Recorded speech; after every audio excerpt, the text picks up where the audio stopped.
I I was asked to remind folks before I get started that the program today is being recorded, and also that the program has been approved for continuing legal education credits. And if you email Jill Randall with your information, she'll get you all set with what you need for those continuing credits. Jill will put her email in the chat so that you'll have it. Um, and also wanting to express our appreciation to the Maine Credit Union League for providing the technical expertise for this program. So good morning, everyone. And appreciation to the organizers for inviting me to say a few words this morning. This year marks my 40th year doing domestic violence related work. And I've been reflecting on that a lot as I now am officially an older adult. And so that standing in a room to talk about it, I think lots of us are in fact the people of whom we speak, which is true regarding all of the conversations about domestic abuse and violence. Whenever we talk about these issues, we are not talking about issues that are outside the room. There are always people inside the room who are having this experience, have witnessed this experience, or are deeply concerned about some people that they're working with and trying to figure out what's the right thing to do. So I will just encourage folks who've shown up to this summit to take care of yourselves. The joy of Zoom is that you can go off camera and give yourself a minute. These are hard things if we're thinking about them in the right and deep way. So thank you for being here. And I just want to take a few minutes. You have a wonderful program ahead of you for some deep conversation. But in thinking about these issues, I always start with questions. I'm asked to speak about child abuse and I'm asked to speak about elder abuse and your basic domestic violence among other adults. And I always start by asking the question, how would our communities be organized and resourced if we really loved our children and elders the way we say that we do? People always say how much they value children and how much they respect adults. But when we look around our communities, where is the evidence of that commitment and that appreciation? Older adults have particular vulnerabilities, some of which comes from growing older. But a lot of the vulnerabilities that older adults have really are caused by the cultural and economic context in which we are all living and which we have the ability to change. We can't change the reality that we're born, we grow, we get older. Somewhere along the way, we're going to get sick and eventually we're all going to die. And we can't change that. We can only change the context in which all of that happens to change and improve the quality of life for all people. And some of the things that we really need to continue to examine and think about, because they really contribute to why it is that we have so many older adults experiencing abuse and violence, is that we still have some very deep ideas about what marriage means, about what committed, intimate relationships mean, and about gender roles within that. We have some very deep ideas about what it means to be in family and what kinds of obligations parents have to their children. And those are not necessarily balanced with ideas about obligations that children have toward their parents. We have a healthcare system or systems that are fractured, and they lack structured attention regarding the ability to actually center the person in the room. Our healthcare systems are structured around centering the timely and efficient provision of service within time constraints that are not aligned with what it is that human beings need. And we also make a lot of assumptions about how, if there are two people living in a home and one of them is more ill than the other, then the less ill person is taking care of the other person without any particular training or supports assumed to be needed in that context. The other really important contributing factor that immediately comes to my mind is the lack of behavioral and mental health services across the lifespan, and how profoundly that impacts the choices of so many people, um, particularly parents, who have children who will never be able to successfully live independently, um, but will be able to live somewhere other than their house if in fact there were community structures to support that possibility.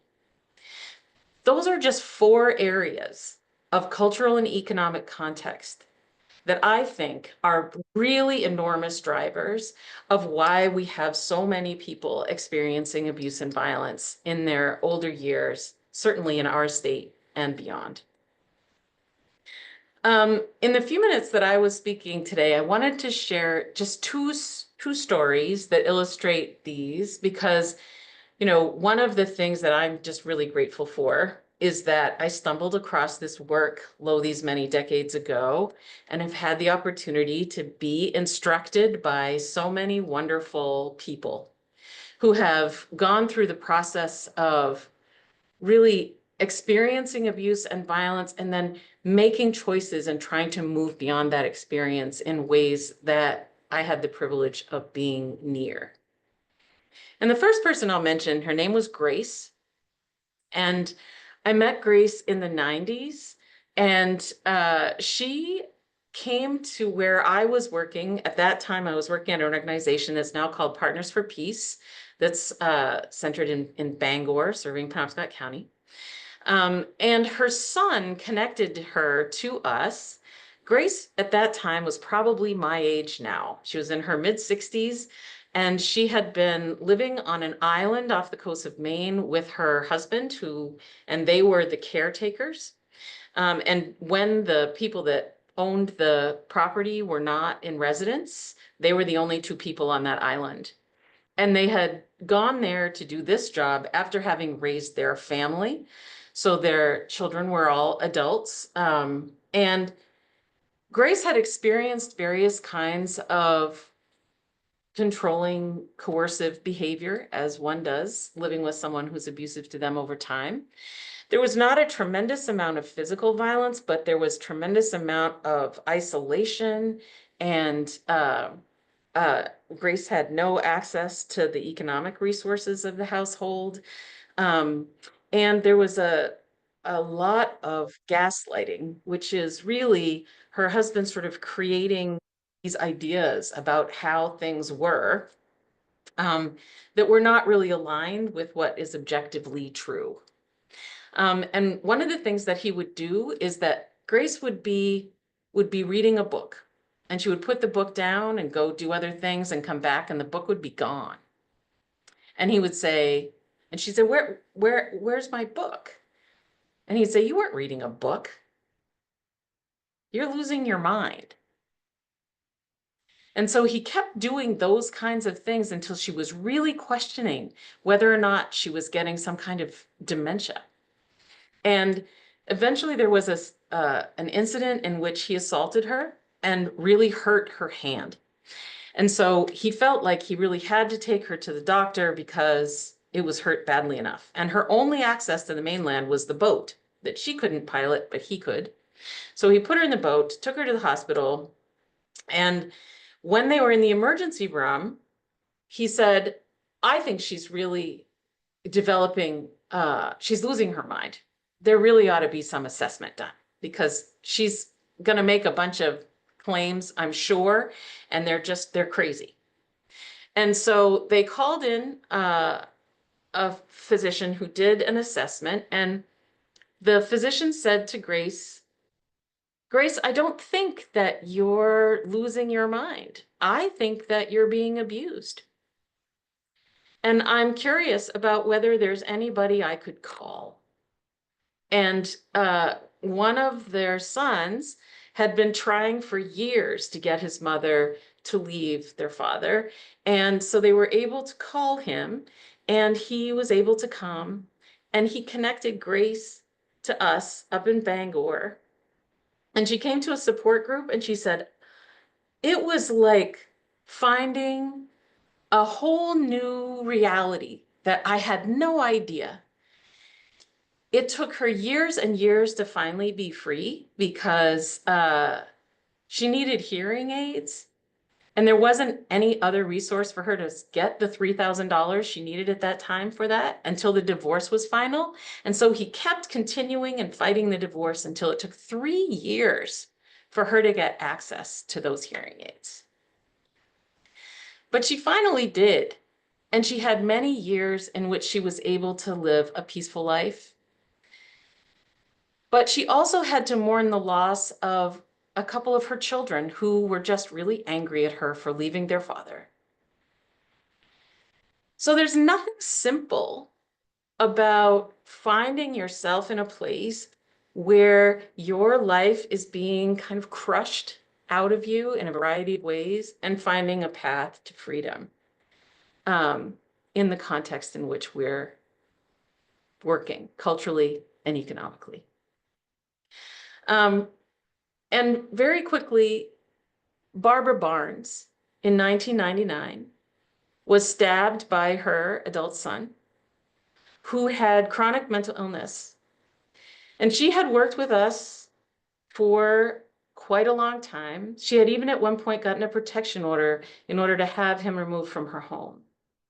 But the reason Barbara was stabbed was because we lack real resources for people with chronic mental illness to live in community safely. And she felt as a mother that she had to take care of her son. And so she did, until, due to his chronic mental illness, he killed her. We can do better. We can do better because we can choose to do better. Because we control the culture in which we live with everything that we choose, everything we fund, everything we protest, everybody we vote for. We're controlling the culture we live in every single day. And we can decide to be a culture in which we truly do honor our elders. So I'm really glad that all of you have come together to be part of this summit, which is a critical part of changing our culture and changing the way we resource what we need in order to be able to be the communities that we want to be for ourselves and everybody that we love. So I want to thank you all so much for giving me a few minutes to welcome you all. And I want to introduce the folks who are going to be hosting this next session, Domestic Abuse in Later Life, where you'll hear lots more details and data. We have Julie LeBlanc, the sexual assault forensic examiner, and Hillary Waterman, who is the community prevention educator at New Hope Midcoast. So it's my pleasure to welcome that panel.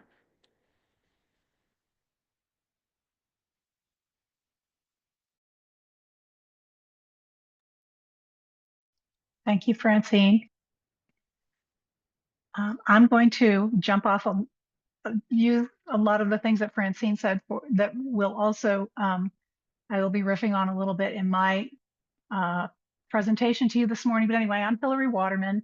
I use she and her pronouns. I am the community prevention educator for Knox and Waldo County for New Hope Midcoast. We cover Knox, Waldo, Lincoln, and Saginaw County. And I am going to share my screen with you now. And actually, if we could have the poll questions, Ellen, my poll questions. We have some poll questions, and I hope that you will take a moment to let us know.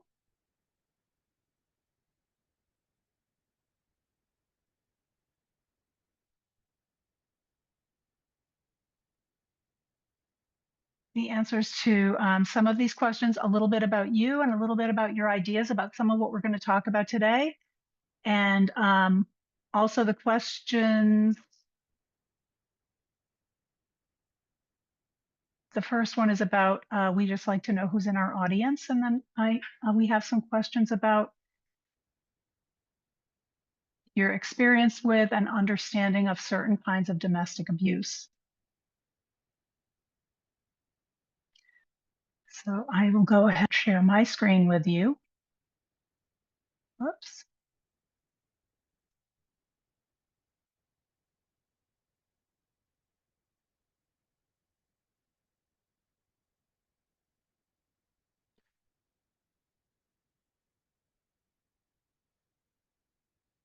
And the second batch is about your perceptions about elder abuse, the term elder abuse, and what you know about it.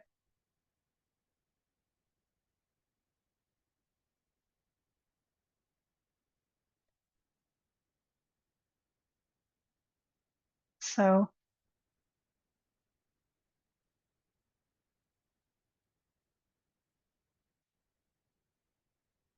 it seems that we do have a lot of people who have heard about a homicide or a suicide between an older couple, homicide suicide of an older couple where one partner kills the other and then kills themselves.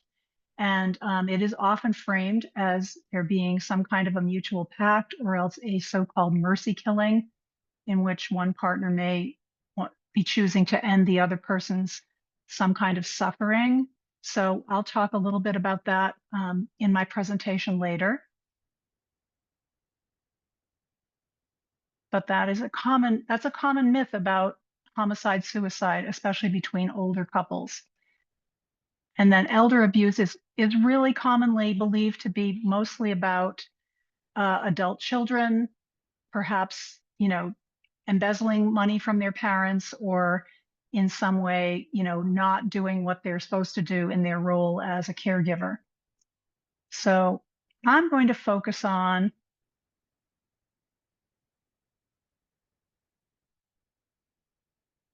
I'm just having Ellen, can you help me on just should I hit this button that says stop sharing in order to share my screen?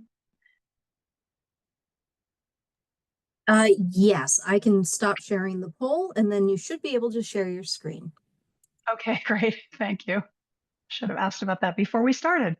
But the other question is, have you witnessed behavior between an older couple in your lives and wondered about whether everything was okay and whether or not there was something you could do about it, been confused? Yes. And it seems to be some people have had that experience. And so we will talk a little bit about that too. So, okay. Now I will be able to share my screen with you.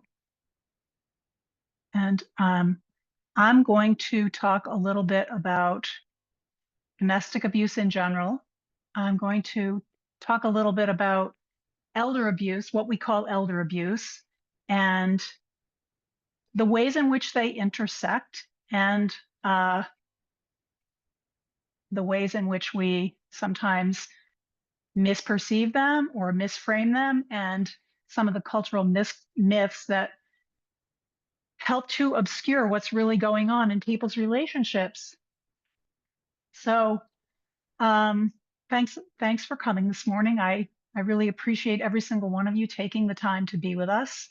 I wanted to partner with Julie on this because in my advocacy, we have a certain stance and we have a certain way that we interact with clients, people who are clients to us.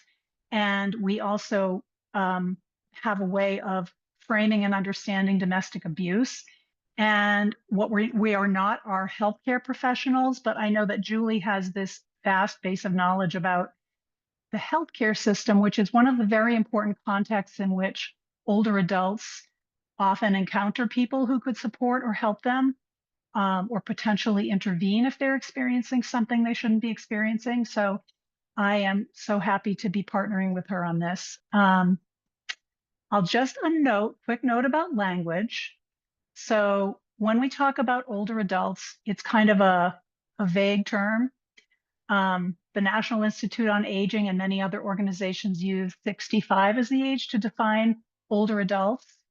But it's kind of arbitrary, and I think that we could think about anybody, like our cultural ideas about who is older could span anywhere from about age 50 right up on through the end of life. So it's a large segment of the population and growing. And as far as the term older adult, throughout our lives, we may have heard terms from anywhere from old people, senior citizens, the elderly. We are going to default to the term that has been found by polling and by interviewing people to be overwhelmingly preferred by people in that demographic, which is older adults or older people.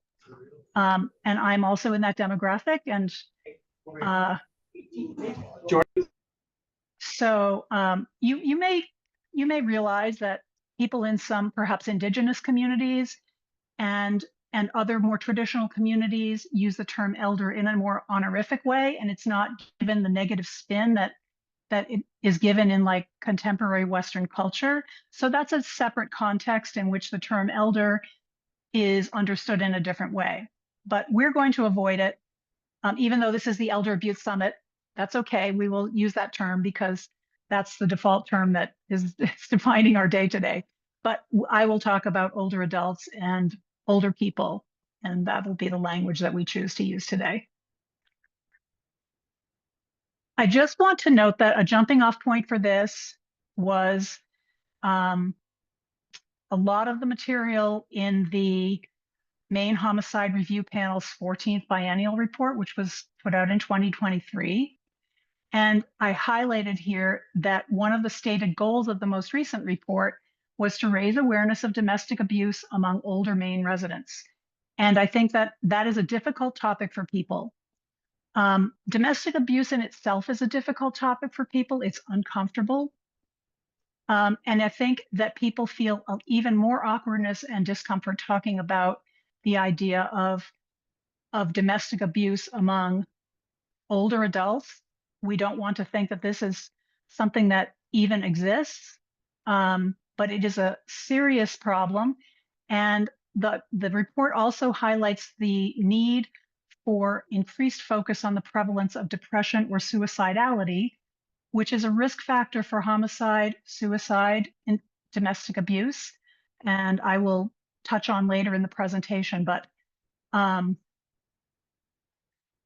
the data reviewed for this report, I'm taking this directly from the report, the ages of the perpetrators in intimate partner violence homicides, that is where one partner murders another, ranged from age 26 to age 89. So the perpetrators were up to 89 years old. And the ages of the victims likewise were ranged from under 20 years old to actually 89 years old. So on both sides, the perpetrators and the victims were up to quite old, 89 years old. And then you had people in their 40s, and so in the middle years of life. So I think that if there's anything I would like people to take away today from our presentations is that there's no age limit on domestic abuse, and that older adults are just adults. There are some particular considerations and particular concerns that they may have as a group, as a demographic, and as individuals, but they're still adults and they're still in the adult part of life, and so have the same kinds of feelings, experiences, and motivations that other adults have. So I'm going to be just giving a little basic information in the vocabulary that we use in our advocacy at organizations like New Hope under the Maine Coalition to End Domestic Violence. We use pretty consistent language to talk about domestic abuse and elder abuse, and I'm going to be highlighting the intersection of the two, and that is how domestic abuse can look in partnerships between older adults. And I'm also going to talk about how cultural norms about gender and entitlement and other hierarchies of power create and enable abuse. And then Julie will be giving a lot of information about from her work in the medical system and her encounters with older adults, about some of the important contexts and systems and institutions of care that are also an interface between victims and professionals who are potentially positioned to intervene or support, report, treat. And so I'm going to kind of talk about the cultural piece, and Julie will talk more about her professional experience. So this slide is taken, I quoted this directly from a slide that we use in our trainings by the Maine Coalition to End Domestic Abuse. And this is the definition of domestic abuse that we use in our work, covering all domestic abuse. It's what we teach and what we know to be true from all the research that has been done both with victims and with abusers. So it's a pattern of coercive controlling behavior, not isolated incidents of physical violence, or not something that happens just in a singular rage about something. It's in the context of a relationship, current or ongoing or former. It is when one person uses intimidating, threatening, harmful, or harassing behavior designed to create fear in the victim, to limit that person's rights and freedoms. It is always purposeful and chosen. And it is grounded in a belief system that one person has the right to limit the human and civil rights of the other person. So that's our definition. That's where we're starting from. Some of the cultural myths that exist about domestic violence and just general beliefs and discourses that you might hear out in society, things that are also very prevalent in media representations, are that it's mostly happening between younger people, between people who are parts of younger couples. We tend to default to the idea that this is a private matter, which makes it very hard to talk about. This is a cultural norm that helps hide abuse and create shame for victims. So we like to bring domestic abuse out into the light and really pick it apart and examine it. That it's somehow a result of passion, or comes from, intense love or sexual jealousy, that is somehow the sort of dark side of romance, or comes from a loss of control based in these kinds of things. And finally, that another cultural myth is that, or a common way of framing domestic abuse, is that it is a product of women's or victims' bad choices. They've made poor choices in their choice of partners. So in reality, abuse is always a choice made by the abuser. That's our stance. It is directly related to and a legacy of patriarchy, which is our society's organizing principle to this day. And it's always about control. It's always about control. That's what it always comes down to. With all of the people that we work with, we find that all of the strategies that are employed by abusers to control, it's all about control. And I will just briefly show you a visual tool that we often use to try to help people understand some of the dynamics of domestic abuse, which is called the power and control wheel. I think that's pretty visible. So the power and control wheel is, I'm a visual learner, so this is really helpful to me to see how domestic abuse is really a constellation of a number of different behaviors. So in the center, you will see that the goal is always power and control. All of the spokes of the wheel, all of these strategies and behaviors used by abusers typically to control their victims, are very strategically employed in that goal, and they're all reinforced by a constant threat of physical or sexual violence. And I want to add to that it's not always a threat of physical or sexual violence. It's often a threat simply of someone making your life miserable by being really mean and unpleasant to you. Because especially with the gendered kinds of domestic violence and domestic abuse that we encounter, often, women are pretty well socialized to be pleasers and to be carers and to avoid, to seek out peace and to avoid unpleasantness. So sometimes just the threat of someone really making your life miserable can really reinforce the need to comply and appease and make a person change their behavior. So you can see that all kinds of abuse here: emotional abuse, isolating a victim, using the children or family members. I'm going to just quickly compare this later to a wheel that is designed specifically to talk about the abuse of older adults and people with disabilities, which is not always the same thing. Economic abuse almost always accompanies all kinds of abuse because it's a great way of controlling someone to keep them from having resources that they're entitled to. And using coercion and threats. All of these are great strategies for keeping someone under control. And again, it's always about control. So that's basic domestic abuse. So elder abuse is, again, always about coercive control. It is perpetrated by a caregiver, family member, or intimate partner. And I want to just say that could be one person inhabiting all three of these roles at the same time. So it could be a spouse who is a caregiver, by definition, a family member and an intimate partner, or a spouse or domestic partner. So this could be just simply one person. It exploits the vulnerabilities that are sometimes associated with advanced age and intimacy.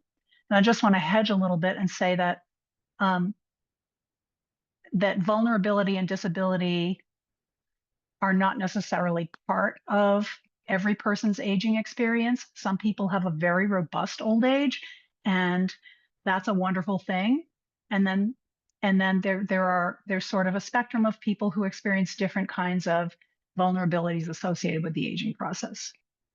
And when I say intimacy here, I don't mean intimacy in the sense of sexual intimacy. I'm talking about the kind of intimacy that comes from the intimate knowledge that you have of a person when you're in a long-term relationship, a marriage, a long-term domestic partnership, could give an abuser a lot of intimate knowledge about a person that they, if they want to, could exploit and use to harm them or to get things that they shouldn't be getting.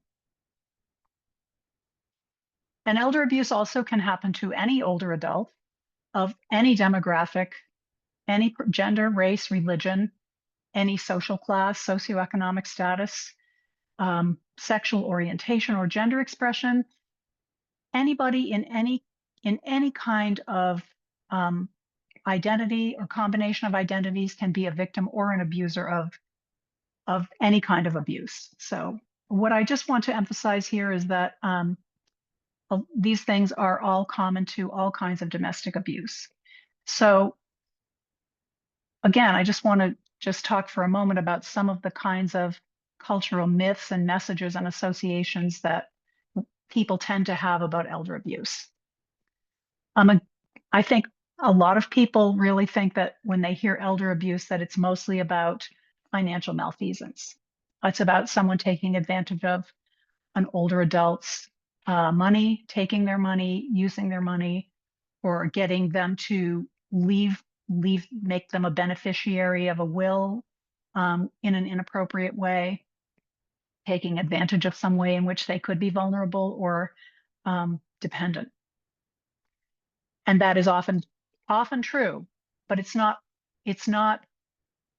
often accompanies other kinds of abuse, and it could sometimes be the only one, but it's not the most common. I think one of the other myths that I want to really address here is that older adults don't really have the kinds of strong emotions or power dynamics around love, sex, and entitlement that lead to abuse, because they do have the same kinds of feelings that younger people do. You know, of course, every individual is different, but older adults experience these same kinds of motivations that younger people do. And, you know, that there's really nothing under the surface, that older adults don't have complicated biographies or strong feelings about things, it's really just not true. And the reality is that all of these ideas are really uh, manifestations of societal sexism, ageism, and ableism. So we really value in our society those years of like robust young adult life, 20s, 30s, and 40s for people. And people at the other ends of the spectrum, we tend to disregard and devalue a little bit. So that contributes to hiding elder abuse and creating a lot of misunderstandings about it. And so this is a wheel that was put out by the Elder Care Rights Alliance in Bloomington, Minnesota, that is it's sort of adapted to try to describe the kinds of ways that abusers use those very same tactics, isolation, using family threats, sexual abuse, emotional abuse, all the same kinds of abuse that we see in couples of all ages, in partnerships of all ages, are also used by abusers of older adults.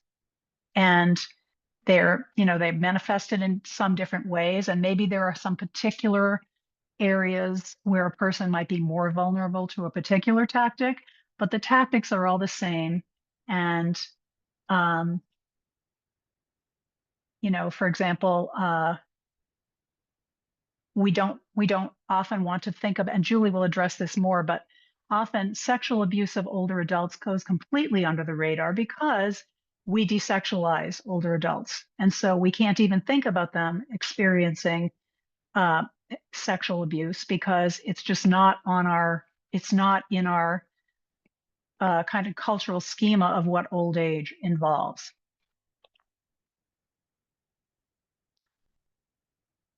So I just want to say that, like, in brief, abuse is abuse.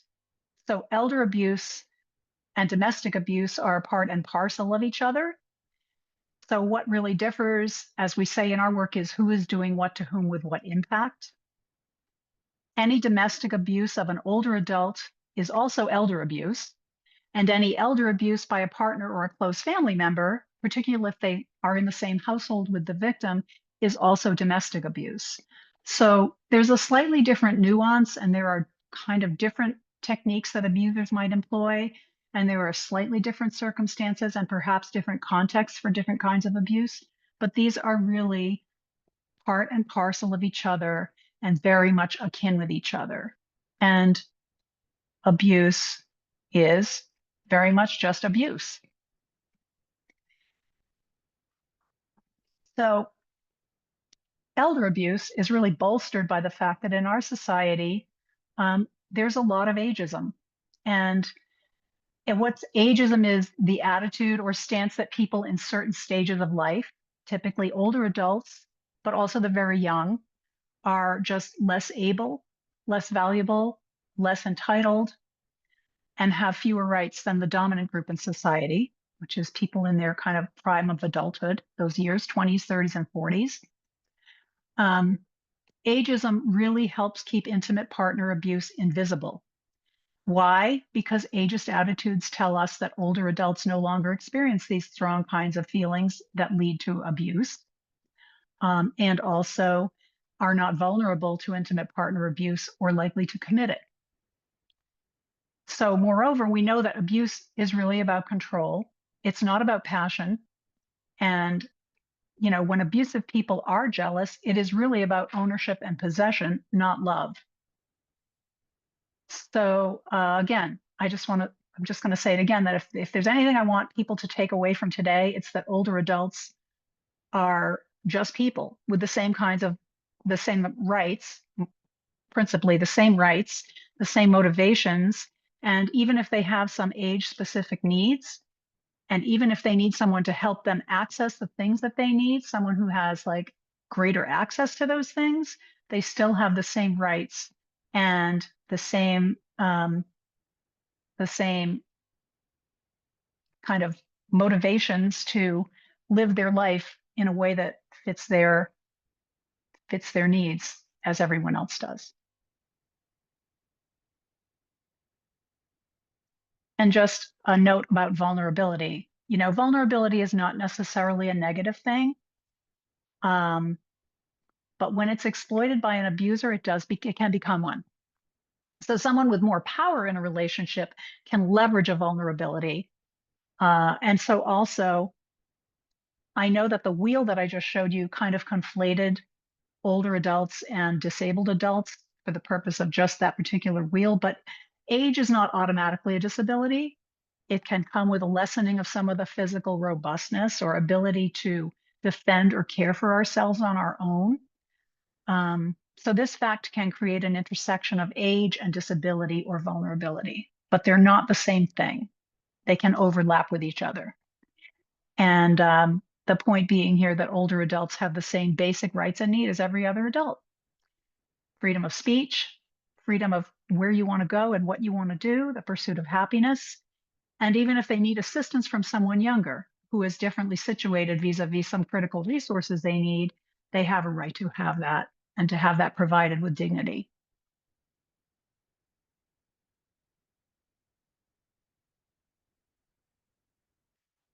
So I have some examples of just things that a person may hear, some of the ways in which people may unwittingly enable abuse.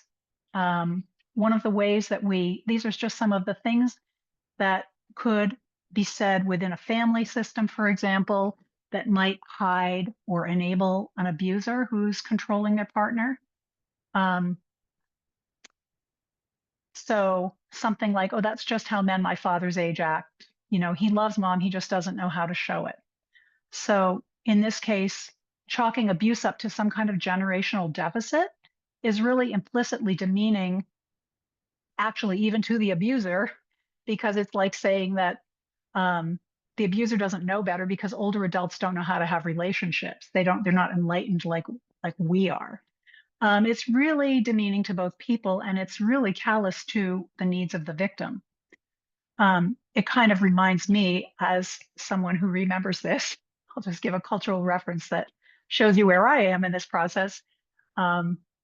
But there was a very popular television show back in probably the 1970s called All in the Family, which was really, it was supposed to be about this main character, Archie Bunker, who was quite a bigot. And it was all about those social issues that he was completely kind of ignorant and immersed in his own implicit bias about other kinds of people besides himself, a white man living in Queens. But what was also a part of the plot of the program always was, he and his wife, who seemed very old at the time, but were probably like in their 50s. He was continually putting her down, calling her a dingbat, telling her to stifle herself, and otherwise bullying her and bossing her around, which sort of took a backseat plot-wise to his bigotry. But in fact, he was really quite an emotional abuser. And that's not to say that anyone from that generation behaved that way or feels that way, but it was, this is that same kind of idea, like kind of dismissing someone's very bad behavior based on the fact that they're older, giving them an out and obscuring what is really abuse based on ageism and sexism. Another example is like, which is an example of both sexism and victim blaming, kind of invokes outdated sexist ideas about household authority and people's relative abilities. And this contributes to enabling the abuser to control all the resources, which they love to do, and it enables them to perpetuate other kinds of abuse. But so in this case, as in the other one, the adult children are acting as a supporting chorus to enable economic abuse and perhaps other kinds too. Like, mom's so ditzy, it's just better for everyone if dad's controlling the money. And this this is a particularly gendered example, but this could go the other way too. There could be ways in which a female partner is very controlling and bullying of her husband, and the kids may just find ways to rationalize that and legitimate that for themselves by using these kinds of cultural scripts and stereotypes. And I don't mean to just pick on adult children. This could be anybody. It could be a neighbor. It could be a sibling making this observation. It could be anyone in the person's life. But this is something too, and this comes from someone I worked with. I had a support group for survivors of economic abuse, and this particular person who left her husband of over 40 years when she was in her 60s. He was a little older, so he was over 80 at this point, but he had emotionally and financially abused her for many years. He took her inheritance and invested it in something that then was only in his name, and all kinds of other bad behavior. But when they divorced, her adult daughters, who had also been, for the most of their lives, victims of his mean treatment, said to her this, like, who's going to take care of dad? What's going to happen to dad? And so really, like, using gendered guilt and also decentering her well-being completely in order to protect themselves, maybe because they don't want to take care of him. But really, the implicit message here to their mother is and was, well, you don't really matter anymore. It's our life is important. We want to have peace, and we want to do what we want to do. We don't want to be stuck with him, but you're old, so there is often these people implying that older people's happiness just doesn't matter. They should really sacrifice themselves. We actually heard this in the pandemic. There was, I can't remember who it was, but some person who was in public life suggested that maybe old people should just kind of like sacrifice themselves to the virus so that young people could, have more resources. But in this case, there's this pressure, and this is very common, to stick it out with an abuser who needs care so that others don't need to perform that care. Or, there may be other unspoken worries, such as like if you guys split up and you have to support two households with this X amount of money, maybe there won't be enough money left for us to, have an inheritance. So people's concerns for themselves sometimes override potential concern for someone they know is experiencing abuse. And I can't even get into step families, there's no time, but step families have even more complex and subtle dynamics around caring, money, gender, and entitlement. One person, for example, told me that when her mother had cancer and was dying, her stepfather insisted on listening in on all their phone calls and would not let them be alone together. He also refused to share details about the estate with her after her mother had died, or let her have any part in planning, funeral or anything like that. So, Hillary, just doing a time check. Sorry. Okay. I'm almost done.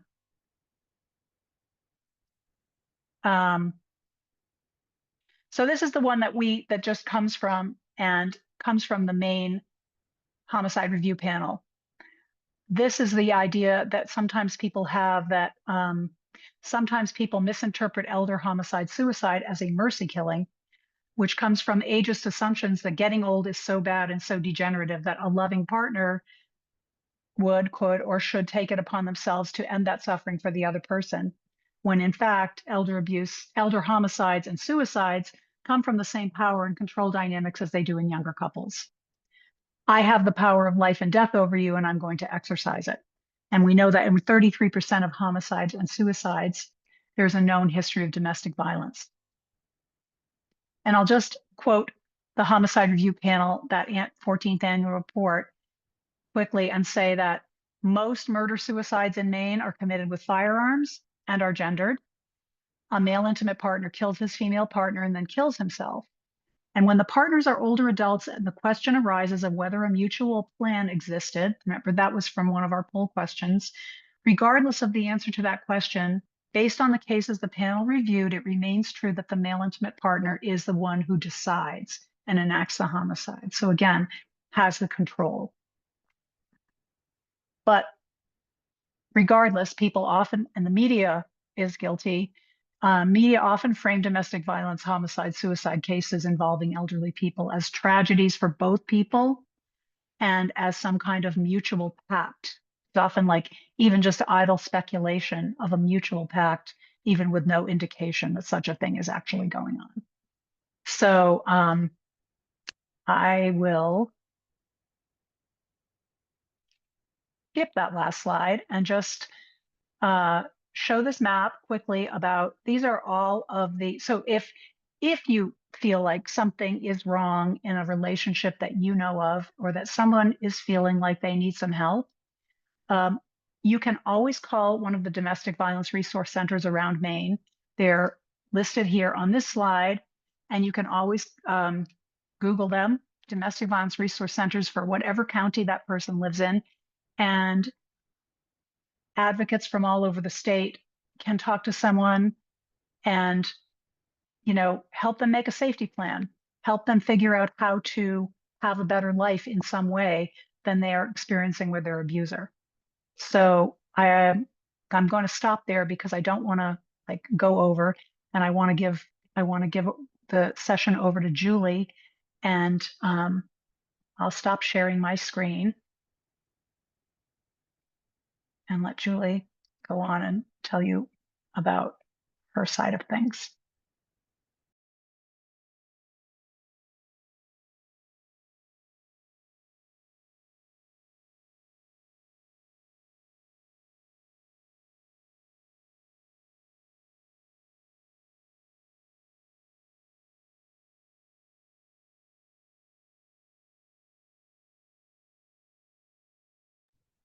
Julie, you're still on mute.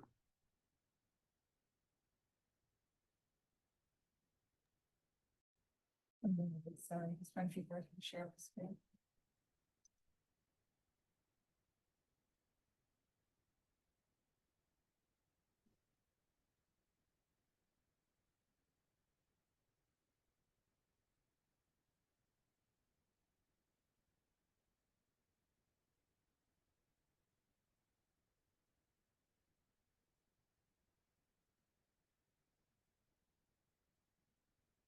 Can you see my screen? Julie, we can see your screen, but your mic is acting up a little bit again. Sorry, can you hear me now? Just move really close to it, Julie. Okay. Okay. So I'm Julie LeBlanc, and I'm a sexual assault forensic examiner and a registered nurse. I'm the regional sexual assault program coordinator for Maine Health Waldorf and Bay Lincoln hospitals. I'm here to talk about domestic abuse later in life and how we intersect in the emergency department, and how safe nurses intersect, and how forensic nurses may be assistants. I'll quickly talk a little bit about the types of domestic abuse. I know that Hillary went over that. I want to talk about financial abuse just a little bit in how it presents in healthcare. Sometimes we see patients who are denied medications, medical procedures, assisted devices, or things like that because they're told it's too expensive by a domestic partner. Those are some of the ways that we see financial abuse present itself in a healthcare setting. Neglect is a huge thing in the emergency department and healthcare that is often overlooked. So it's the failure to fulfill obligation as a caregiver, whether it's intentional or unintentional, it's still highly impactful. Failure to provide adequate food, clothing, shelter, and limit or deny access to medical care. We see a lot of delayed access to care. So someone who fell weeks ago, coming in now with altered mental status, stuff like that. That's a big concern, why they weren't brought in earlier. Failure to provide adequate hygiene or clothing. Those kinds of things can lead to infections. Lack of social stimulation is highly impactful and leads to things like depression, anxiety, which can increase in later in life as it is. And neglect also includes being left in unsafe situations. So I'm going to refer to victims and survivors as patients. That's the world that I work in. Patients will come in and tell me that he knew or they knew the walker was out of reach, and then they left him for 6 hours. I had to use the bathroom. I tried to reach over and grab it and I fell. So working in healthcare, I'm always asking questions about falls. Yes, people fall accidentally all the time, but we should always have it in our purview that there could potentially be another reason this person fell. Unsafe situations can also be people leaving things on the ground or in a pathway, knowing that someone needs to get by with a walker or a cane. I just want to address that, of course, like Hillary said, not older adults require an assisted device like a walker or a cane, but somewhere around 50% of older adults over the age of 60 require some type of assisted device, which may include things like eyeglasses, hearing aids, dentures, stuff like that. Julie, it looks like your slides aren't advancing. No, okay. All We right. just see the main health slide. Okay.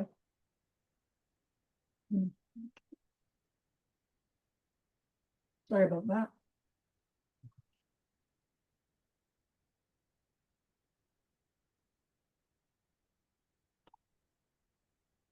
That any better? No. Want to restart that? Oh, there. Sorry about that. So physical abuse is, though I think the part of domestic abuse in later life that people are more familiar with, or ones that stand out more frequently, but they also get missed. So things like infliction of pain or injury using force, hitting, kicking, biting, hair pulling, strangulation, suffocation. We'll talk a little bit more like that toward the end of the presentation, striking people with an object. But the other piece of physical abuse that we see is giving a person too much medication or not enough medication. Paying attention to someone's mental status would be a cue for us to see if they're too sleepy, maybe their meds are being misused, or sometimes people are not being given medicines for seizures or mental health concerns. They can come in feeling out of control, and we really need to pay attention as to whether that was intentional or not, as far as the caregiver. So we also see restraints. Sometimes people feel like they need to tie people down to help provide care. That's something that we provide education for families and have time with patients to have a clear understanding of how that came about and what we can do to help moving forward. Physical abuse can include force feeding and really aggressive care. Sometimes patients will share, I'm not very good at, getting myself dressed, but so-and-so is very, very rough with me, so pulling my pants on. And it led to a fall, it led to a skin tear, an aging skin, stuff like that. So psychological abuse, the infliction of mental anguish, distress. So we see a lot of that. I think that based on some of what Hillary was saying, it gets discounted a lot in later life.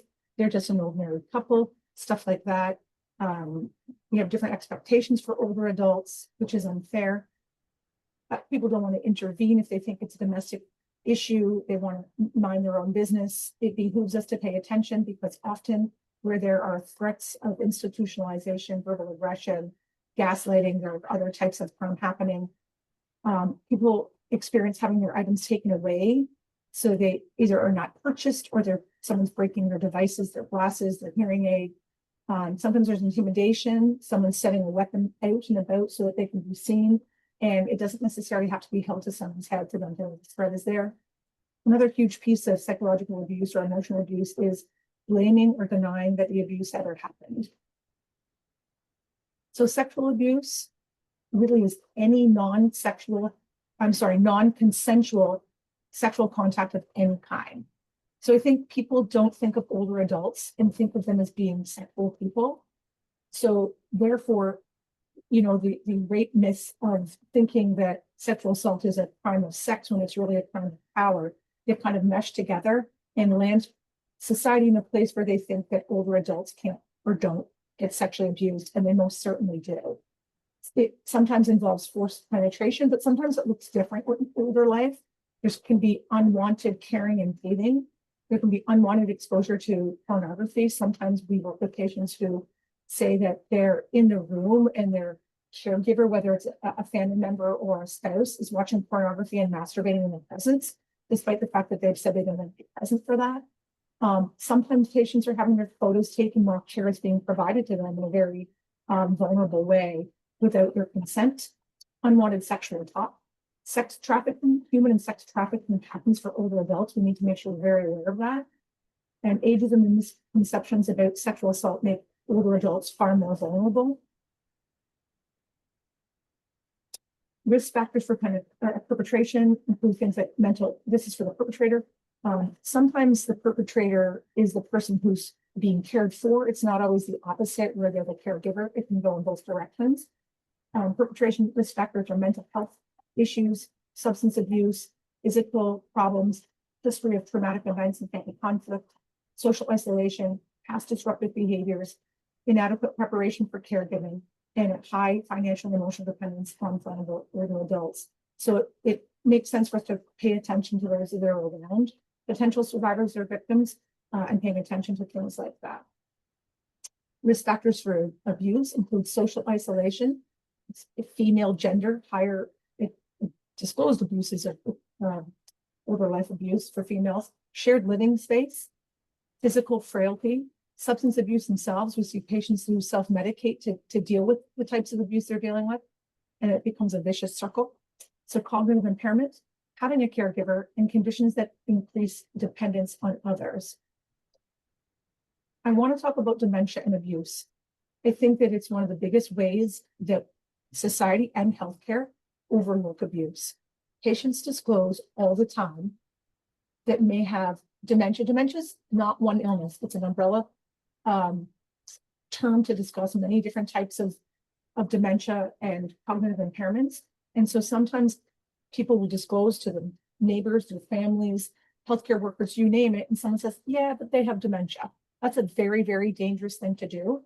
About 50% of patients with dementia experience some form of abuse. Half of older adults over the age of 85 have dementia. So increased vulnerability due to cognition, communication difficulties, and functional decline make them more vulnerable.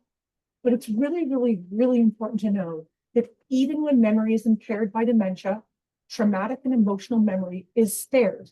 It is just stored differently in the brain. So we can't discount what people are saying with dementia or cognitive impairment. They can still accurately describe traumatic and emotional events. We need to make sure that we're paying attention to that. I'll talk a little bit later on about forensic nurses and how we might be able to help out with that, because what it requires is slowing down, being patient, starting by believing. That's what we have to do. We have to start by believing this happened and stop writing it off as this is something they watched on TV. They're reflecting on a childhood experience. When you take time, people will give you a very accurate description, even if they can't tell you what they had for breakfast, or they may not recognize their loved one. Please take that home today from my presentation if you take nothing else. Recalling traumatic memories, they're just encoded differently in the brain. Please expect them to come out fragmentedly and they're not linear. Patients with cognitive impairment will repeat themselves. I repeat myself. They require a lot of patience from people who are wanting to hear more about what they have to say.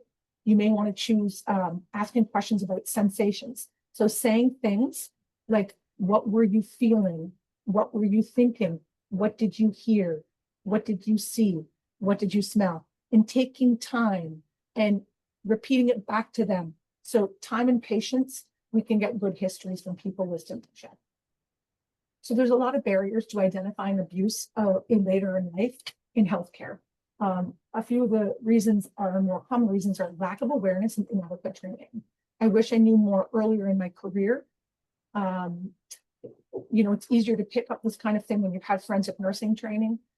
The lack of space and lack of time for a thorough history leads to a lot of patients who are seen in the emergency department, in the primary care office, in the women's health office. We overlook things all the time. It's evident in homicide review panels. It's evident when there is final intervention that they were seen. There was a place of potential intervention earlier on in a healthcare setting. So lack of screening, lack of time, lack of space, the lack of actual protocols and policies on how to respond to something or screen or be aware. I think when people are unsure of patients' capacity, they make assumptions, just like we talked about on the last slide. If there's dementia, we're talking about something in the past.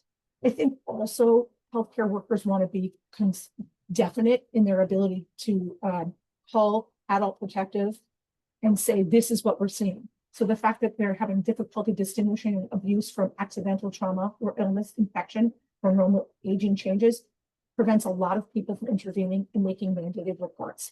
My personal philosophy is we're not detectives. It's not our job to do that. We need to take the information we have and treat all human beings the same. We do a much better job when we see these kinds of things amongst children, and we need to make big improvements with incapacitated adults and or older adults. So I want to say that a barrier for everything in life, but especially in healthcare, is all LGBTQ plus people who experience intimate partner abuse or sexual violence are under-identified in healthcare and in the community and are underserved. So we need to make sure we're paying attention to what that might look like in different populations.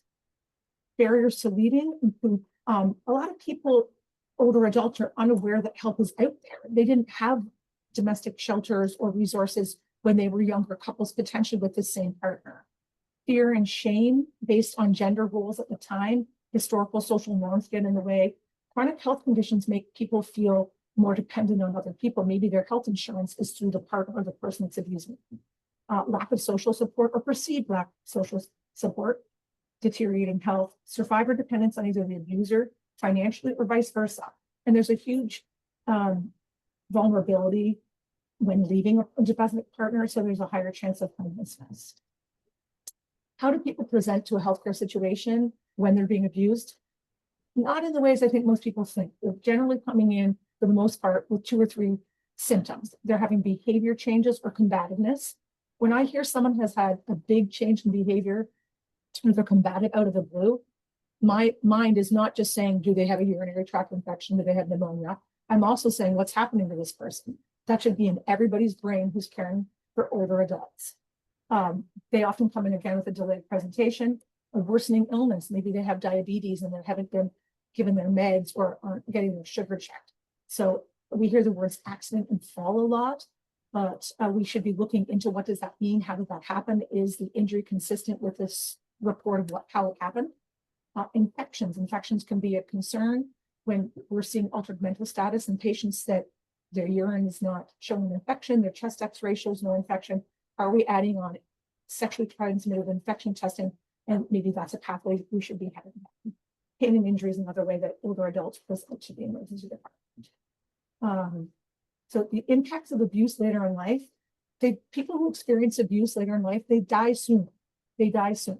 There's increased hospitalizations, increased nursing home placements, increased mental illness, increased substance use. Sometimes it's forced substance use by the perpetrator. Sometimes it's self-medication. There's decreased quality of life, increased cognitive decline, which can be from head injuries, and there's an increased risk for homicide and suicide, or both together, suicide and homicide, femicide or feminicide. Signs and symptoms of physical abuse, sometimes hard to distinguish, but we should be looking at this. Fractures and sprains. When you're doing x-rays, does it show old injuries as well that may have healed up that the patient wasn't brought in? Sometimes we're seeing dislocated joints, broken teeth, poor dentation, missing teeth, oral injuries from forced feeding or forced sexual oral penetration, burns, cuts, bruises, petechiae, cognitive changes and behavioral changes.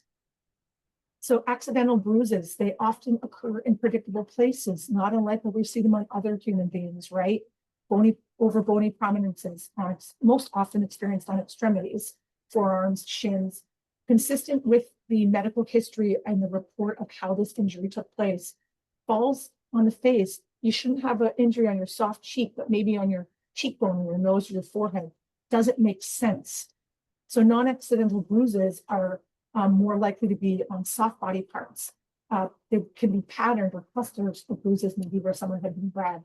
They're not consistent with the reported mechanism of injury or description of how the patient fell or had an accident.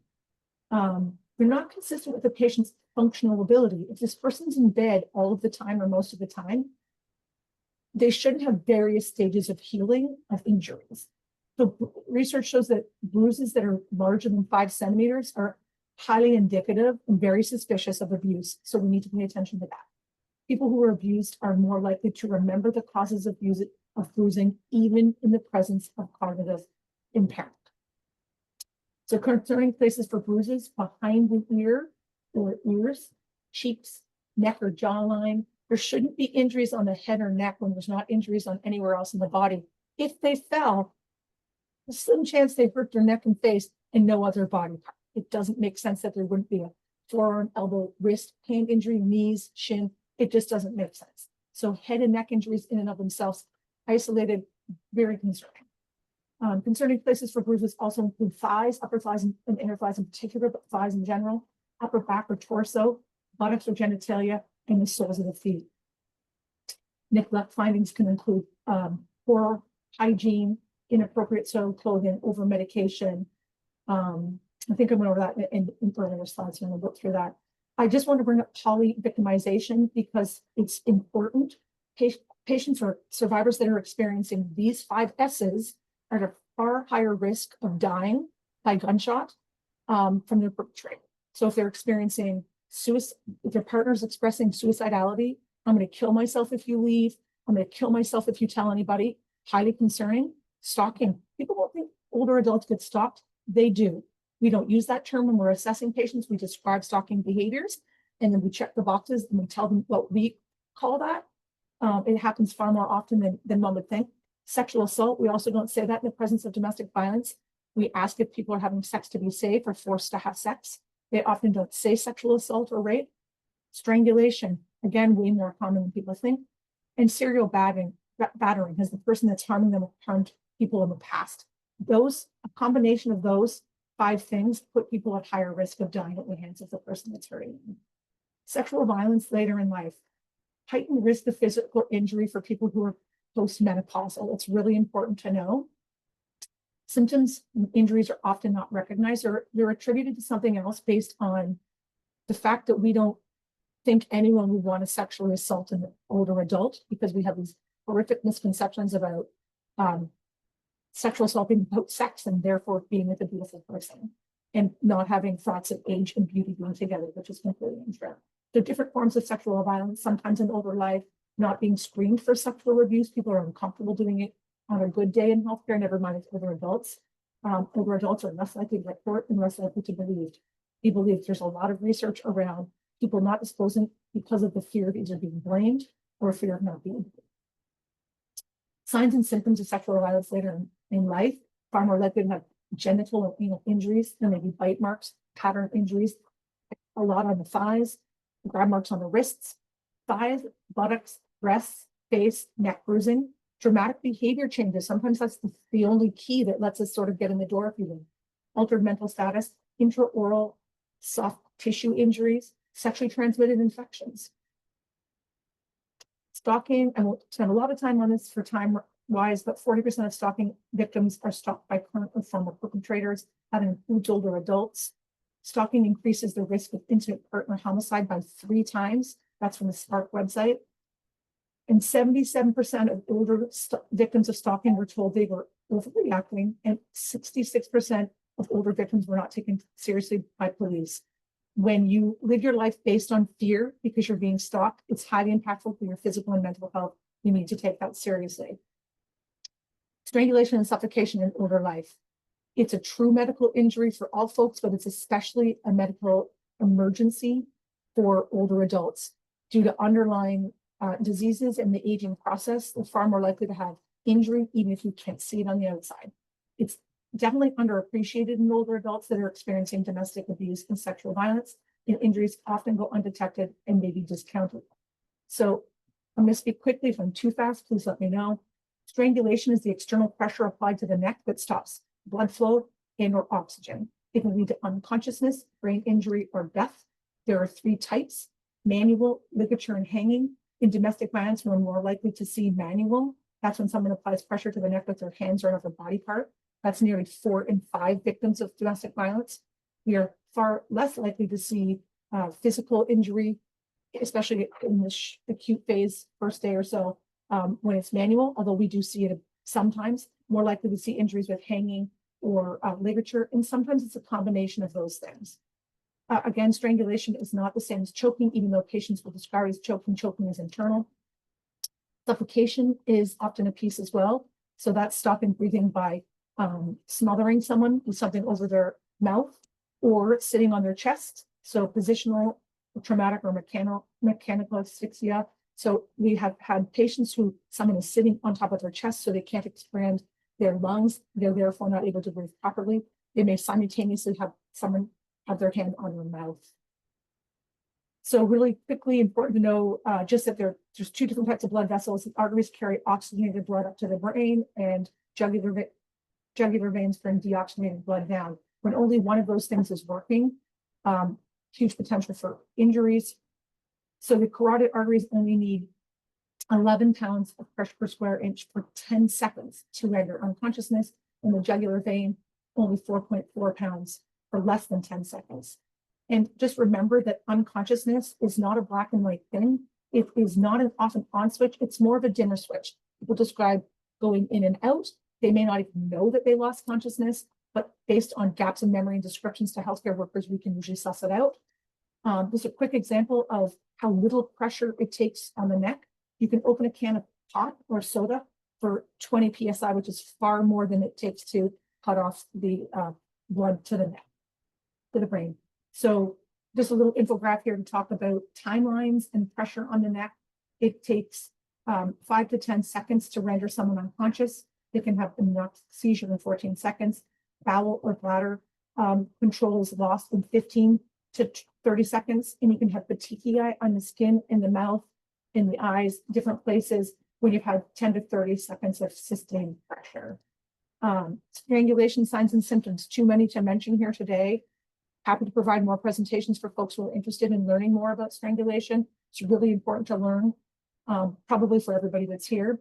But the most common signs and symptoms are voice changes. People that have a hoarse voice, it's important to pay attention to if that's not their baseline. Visual changes, dizziness, breathing changes, difficulty swallowing, sore throat, any injury on the face or neck that has bruising, redness, scratches, bloodshot eyes, nausea, vomiting. Upper rib fractures 1 to 4, not a common thing to get from a fall. Could be someone sitting on them, kneeling on them, that kind of a thing. It's something that really needs to have us paying attention. And I know I've mentioned fatigue a couple of times. Those are just a little reddish brown pinpoint marks that are found on mucous membranes or on the skin, or burst capillaries or papillaries, depends where you're from. Important to draw attention to. Sometimes there's medical reasons for that, but we can't make that assumption. It could mean strangulation or suffocation. So a healthcare assessment is needed ASAP. We're seeing that in older adults. So 50% of strangulation victims have no visible injuries, dead or alive, period. Don't expect to see visible injury with the disclosure. Still take people seriously. It doesn't mean there's not an injury underneath. Significant health consequences can include a cardiac arrest, dissection of the blood vessels in the neck, at the back, or in around your vertebrae or your spine, brain bleeding or swelling, respiratory distress, fractures, miscarriages. Long-term health consequences are traumatic brain injuries, cognitive impairment, mental illness, swallowing difficulties, speech and movement disorders, seizures, and strokes. So indicators for radiology: people who have been strangled really should have a CTA, and they are especially in need of one if they've had any of these symptoms. So visual changes, petechiae, any neurological symptoms, incontinence, loss of consciousness, subcutaneous emphysema, which is air in the neck, swallowing, breathing difficulties, tenderness, any visual indicators. Any questions about strangulation before I move on? Again, I'm happy to come and speak to anyone in the workplace and share information. And just doing a time check, Julie, maybe a couple more minutes. Perfect. I think it's 3 minutes. Just wondering if there's time for a really quick poll to see who in the audience knows about forensic nurses.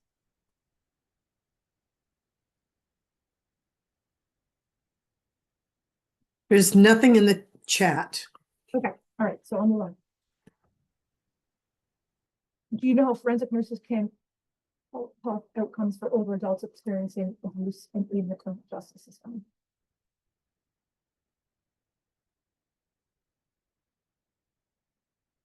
So while that's going, forensic nurses, that term is often used along with sexual assault forensic examiners, SAFEs, or sexual assault nurse examiners. So it looks like about half and half. That's great, thank you. Okay. So what is a forensic nurse? They're registered nurses or advanced practice nurses with specialized education and training to provide care to patients across the lifespan who've experienced violence, abuse, or neglect.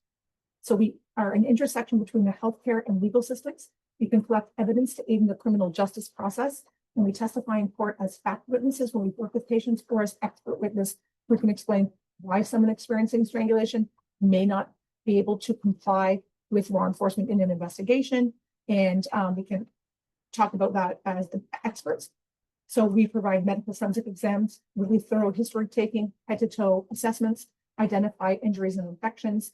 We can collect evidence and take forensic photography, make recommendations for treatment and testing to the other healthcare providers, make referrals and reports, and we assist in safety and discharge planning. Again, when you're working in a system that most nurses may have 5 to 7 other patients, other doctors have 2 to 10 patients, having the ability to have someone with advanced experience and education provide one-on-one trauma-informed care is really helpful.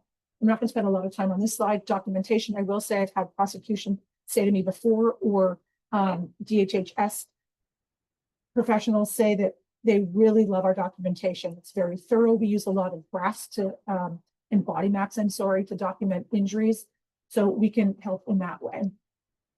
How do forensic nurses improve outcomes? Overall, trauma-informed one-on-one care, specialized training and experience, more likely to receive disclosures based on our ability to approach patients in a different way, more likely to identify patterns of injury after doing deep dive looks at charts, thorough documentation, evidence collection, and collaborate with community partners.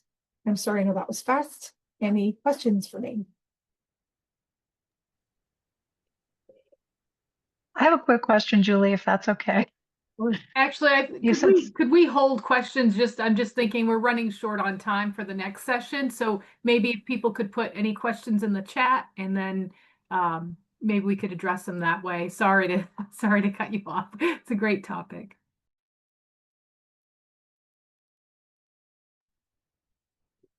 Jill, why don't we, if the panelists or the moderators need to take a 5-minute break before we get into the group discussion, can we do so? Otherwise, if you need to take a break during that time frame, please just go off camera for a minute, take your break. So panelists, if you do need a 5-minute break, can you give me a hands up or just let me know real quick? Otherwise, I'm all for rolling into the discussion with our panelists, which the moderators, Julie and Hillary, who we just heard from, are going to help moderate a discussion between the experts in the field on this elder abuse issues, domestic abuse in later life.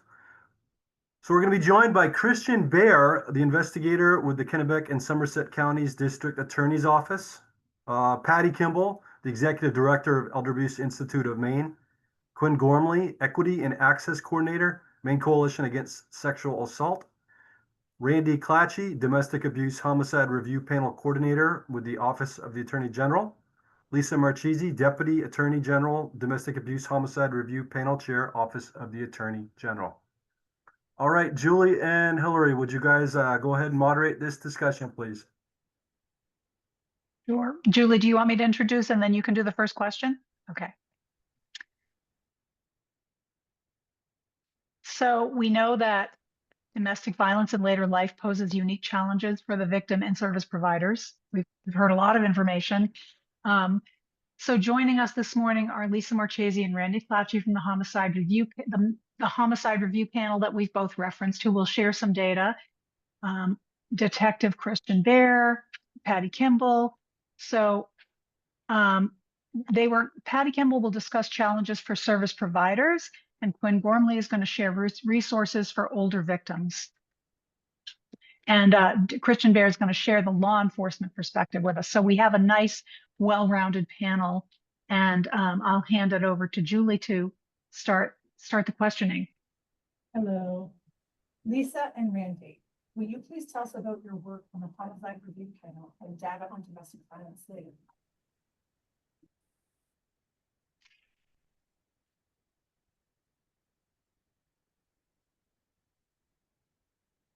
Julie, that was a little quiet on my end. I don't know if you want to try that one more time. Sure. This question is for Lisa and Randy. Would you please tell us about your work on the homicide review panel and data on domestic violence later in life? Sure, I'll start. Thank you. Good morning, everyone. Again, my name is Lisa Marchese, and I chair the Homicide Review Panel. I've done so since 2000 for about 25 years and been on the panel since its inception in 1998. I'll be discussing the panel and some of the trends that we see over the past many, many years. And then Randy will discuss the findings of the panel as it relates to the lack of community-based programs that result in homicides and some steps the panel recommends. Just briefly about the panel was established in 1997 to review the deaths of people killed by family or household members. Most panel members have experience in providing services to victims of domestic abuse. We meet monthly to review a case retrospectively and then make recommendations and observations that result in a report. These recommendations are directed to state and local agencies, and we identify gaps, legislative and rule changes, and just try to improve practices to save lives. It's an all-volunteer, multidisciplinary group of professionals. And like I said, the cases are closed when we review them. And we have a wide variety of people on the panel, including Polly Campbell, who is here with us. Polly's been on for many, many years. We have law enforcement, prosecutors, physicians, a psychologist, victim advocates, and the DHHS representatives. And it's housed within the Office of the Attorney General. We see basically two different types of cases in elder abuse: the intimate partner violence, which was just discussed, and the intrafamilial violence. I'm going to start with some data and then talk about intimate partner violence in later life and then intrafamilial violence. So from 1998 to 2025, the panel has reviewed 28 cases involving perpetrators and victims 60 years or older. Of those 28 cases, 18 of those were intimate partners, and 15, and this piece of data I think is pretty remarkable. 15 of those 18 were murder-suicides. And then 10 of our 28 cases were intrafamilial. And of the 10 cases, 1 was a murder-suicide, 5 men murdered their fathers, 3 men murdered their mothers, a father murdered his son, and 1 man murdered his mother-in-law. So these are, this is just an example of the data that we see. So who is the victim of an elder abuse, intimate partner's homicide? Generally speaking, they are their spouses many, many years, married for a very long time. In all elder abuse homicides that we've looked at, in all of them, the perpetrator is a man. It is not at all uncommon that there is no known history of domestic violence or physical abuse. The panel has seen repeatedly that we just simply have a lack of information about the context of a homicide prior to the homicide. There's no necessarily known history of domestic abuse, of physical, of interactions with law enforcement. As a matter of fact, there may be no indicators to anyone that would have warranted a report to Adult Protective Services or other interventions. We have noticed that isolation is very common in these situations that lead to homicide. But again, there's a lot of lack of available information, so that family and friends start guessing as to what happened. And something that has concerned us is whether or not that some people are prone to characterize a homicide suicide as a pact at the end of life. rather than really recognizing the perpetrator's position of power and control over the woman. The panel has observed what is true nationally. What is also true nationally is that most murder-suicides in Maine are committed with firearms. They're gendered. Men commit them. The male intimate partner kills his female partner and then kills himself. And again, leaving a lot of questions as to what happened at this particular time. The panel has also observed, and by the way, Randy is going to put in the group chat the report. We didn't make the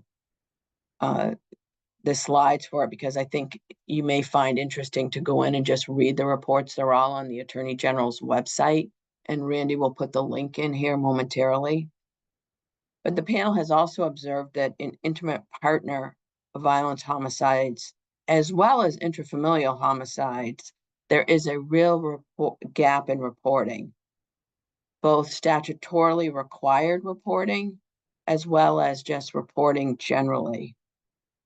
And when reports are made, a thorough investigation becomes crucial, as you can imagine, in order to protect people.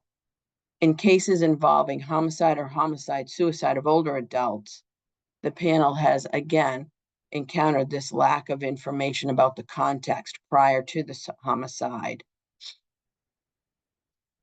I want to talk a little bit about intrafamilial homicide. And again, 10 of the 28 that we looked at were intrafamiliar, where there were murder-suicides and multiple men murdered their fathers, mothers, sons, and mother-in-laws. The perpetrator, as you can well imagine, is generally an adult child or grandchild with significant behavioral health issues. Frequently, the older adult victims are not incapacitated. They are not dependent, so they are outside the DHHS scope, the adult protective scope. So an intervention opportunity is just simply not seen there. And what we have seen in the panel is there's a real reluctance of families to ask for assistance from public agencies out of concern for legal consequences to the child or grandchild. In other words, the elder adult is simply trying to manage the situation on their own, and then they end up being murdered. A very common situation that I see not only in my work as a homicide prosecutor, but through the homicide review panel, are parents or grandparents who are just simply trying to help their loved one with behavioral health issues. The person goes off their medication and suffers a breakdown or severe mental health incident, and the parent and grandparent really doesn't know what to do, and then the result is they're murdered. One of the recommendations that the panel has repeatedly made is, and noted and made, is there's a lack of consistent screening for depression and suicide risk in older adults, particularly as they near the end of life. And the panel has observed repeatedly that this is a serious public health concern. Despite a high prevalence of depression, even patients receiving hospice services and their home caregivers are rarely screened for depression. Lisa, I'm sorry, I just have to give you a quick time check. Oh, sure. Please. Just, yeah, if we have to end at noon, but okay. And I'm going to turn it over to Randy here in just a minute. The other aspect to intrafamilial homicides in which adult children kill their parents or caregivers often occurs when parents or caregivers feel both unable and afraid to get support for the affected person. And we have found that there are just insufficient resources or community-based intervention support. And then the panel observes that behavioral health care providers in general often do not recognize that intrafamilial conflict as possible issues involving domestic violence, and failing to recognize DV as a contributor to family dysfunction conflict increases the risk of a deadly outcome. And so the panel recommends the need for referrals to community-based advocacy organizations for families who are experiencing domestic violence. So with that, I will turn the program over to Randy, who's going to talk about community-based services and other recommendations of the panel. Thank you, Lisa. And I did drop that link in the chat for everyone. So as Lisa said, I'm going to talk about the impact of the lack of community-based programs and the steps you should take if you suspect abuse of an older adult. And one of the observations that the panel has made is that the responsibility to coordinate home health care for aging parents, ill spouses and partners, and other disabled family members falls on the shoulder of family members if they're available. There's a presumption that whomever is in the home or whoever lives nearby will provide care, often at a great personal cost. And although there are national and local efforts to increase the availability of home health care services and to ease the responsibility of family caregivers underway, a lack of public awareness regarding the needs of persons approaching the end of life and the needs of caregivers continue to exist. In fact, with personal values of independence and self-reliance, today's older generation may resist help from non-family home health care services. And the panel has continued to observe that the insufficiencies in our public and home healthcare systems to attend to the needs of the older and dependent adults contributed to unmanageable living conditions and invisibility of such individuals across Maine. These insufficiencies, together with ideas of independence and leaving financial legacies, can lead to the community's perception of these homicides as justifiable rather than wrong.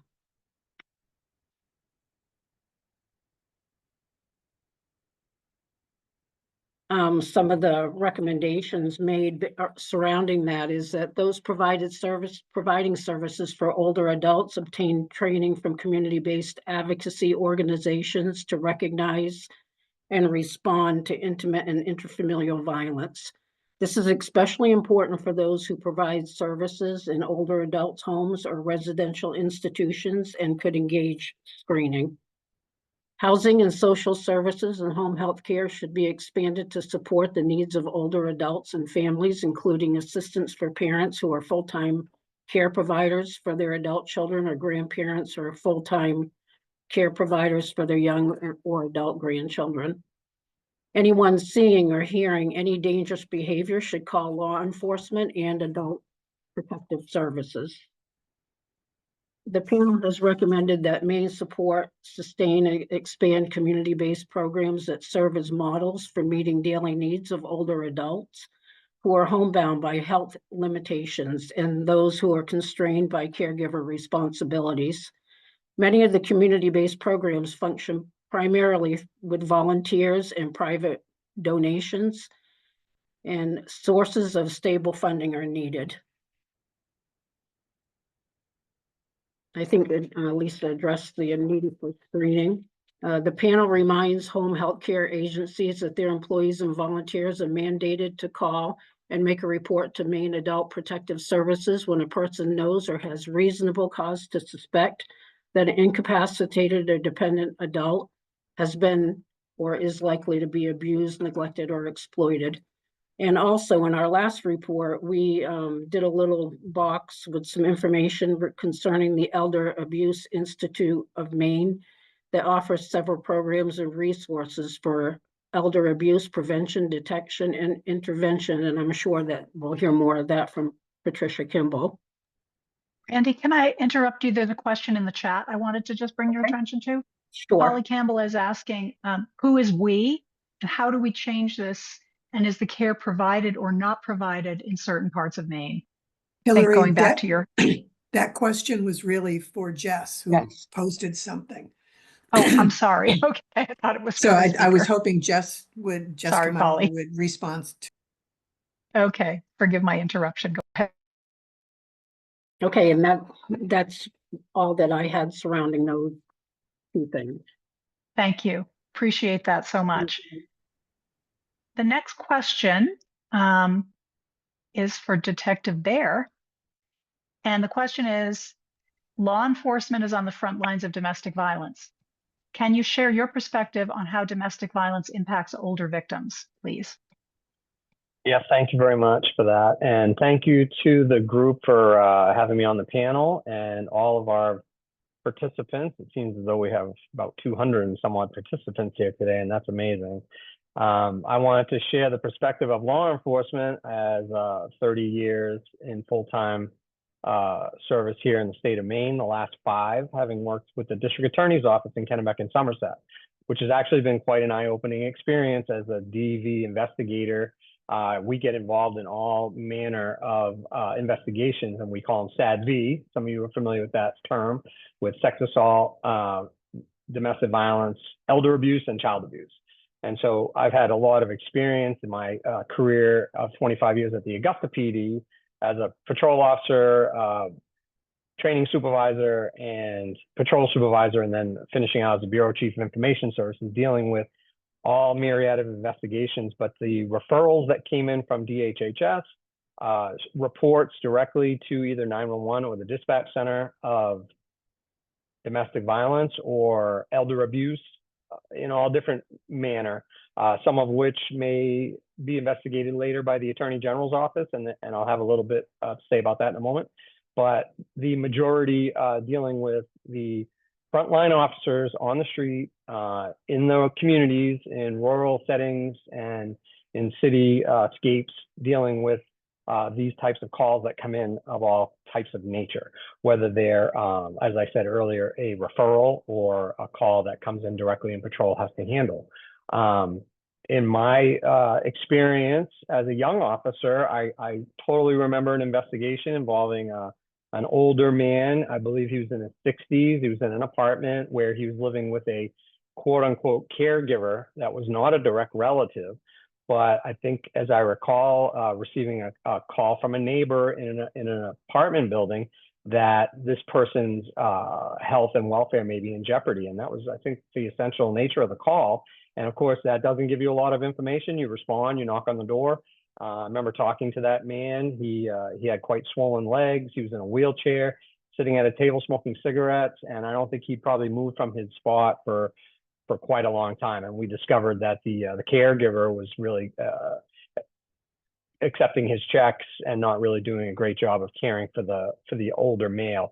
So we contacted Adult Protective, and I remember talking to my supervisor at that time. I was probably a young 20-ish officer, just out of the academy with a little bit of training, but not a lot of experience. And then going through the steps of getting this person into a safe environment. And the term long-term health and welfare has always stuck with me for not just child abuse, but also elder abuse, and to try to make sure that officers on the front lines are trained in those terms to understand what's actually happening in the moment. Because some people will come into that situation and try to explain it away and tell you all myriad of excuses for why the person they should be caring for is in the situation they're in. And unless you're giving it that eye towards elder abuse, you might not necessarily pick up on the cues right away. And as a later supervisor, a patrol sergeant, getting calls from my officers on the street about these similar calls and how they may want to handle them was always very relevant in my prior experience, that I could share that information, go to the scene, find out what was going on, get Adult Protective involved, perhaps other community services, depending on the scenario, and other family members in some instances who really may not have known the full perspective of what was going on. Some information that I obtained from the National Sheriff's Association is that in a telephone survey of nearly 6,000 elderly individuals, victims of elder physical mistreatment reported that 57% of perpetrators of physical abuse were partners or spouses. That came from an elder abuse mistreatment study in 2010. In another study using self-reported information from elders, spouses or partners were described as the most common perpetrators of emotional abuse or physical abuse.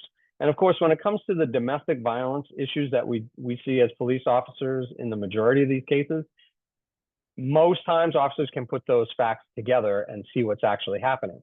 The key then would be, as we do in many domestic violence cases, try to get the full perspective from the survivor of the history of that abuse. I've had several cases in the DA's office here in this position where there was quite egregious elder abuse happening, physical abuse, mental abuse, over a long period of time by family member who was, again, supposed to be handling the long-term health and welfare of that elder individual, but not living up to their side of the bargain, essentially, and actually committing crimes against their own parent. That was elderly, confined to a bed, living in that child's home, but not being cared for at all appropriately, and being physically abused. And that abuser is now doing time in prison for that. And the adult victim was quite elderly at the time, and maybe not a direct result of the abuse, has now passed away. And I think that was because of his being elderly, Alzheimer patient, but also I'm sure that situation, I know that the situation that he was put into by his own son was not at all helping with his health and his mental health. Understanding give a quick time check, Christian. How much time do I have? A couple minutes. We're running a little behind, but not too bad. Yep. So no problem at all. Understanding the victim is so important to help ending a relationship with an abuser, especially a spouse or partner. That's often difficult to process for an older adult. And there are many reasons for this. Most victims prefer to maintain some type of relationship with their spouse or partner who may be their caregiver. I can totally remember, this wasn't a domestic violence issue, but I had a fatal crash one time with an elder couple. And I remember doing the background on that crash. They were divorced for 20 years, but they still were hanging out, having a relationship. They had children who were quite in the adult realm by then. But I remember the domestic, the case was a T-bone accident right on Western Avenue. And the woman who passed away hadn't been his wife for 20 years, but they were still maintaining a normal relationship as friends at that point. So a lot of times these victims, they aren't able to get away in many of these situations. These victims can benefit from support, information, safety planning, and strategies that can help break down their feelings of isolation. Personal values and beliefs formed by an individual's background and experience can also play a role. Some victims may be more willing than others to report abuse or talk to professionals about family problems, but there are many older persons that are just uncomfortable talking about their personal private matters with strangers. They may fear younger professionals imposing their generational values about divorce or family roles onto them and judging their decisions. As police officers on the street, it's very important that we can understand those things. Keep in mind that victims of domestic violence in later life may have tried to get help before without success. There could be any number of reasons. Maybe a shelter was unavailable or not appropriate for the victim's needs. Perhaps their abuser was not arrested or a restraining order was not enforced. And that could be that the laws did not apply to that situation. So every situation needs to be dealt with as a new event and looked into from all angles. And certainly getting family involved, a lot of times, family that may not be directly involved could lend some perspective that you may not know, especially as a first responding officer. So real quick, what is domestic violence in later life? Domestic violence in later life occurs when a person uses power and control to inflict physical, sexual, emotional, or financial injury or harm to an older adult with whom they have an ongoing relationship. The problem occurs in all communities that affects people of all ethnic, cultural, racial, economic, and religious backgrounds.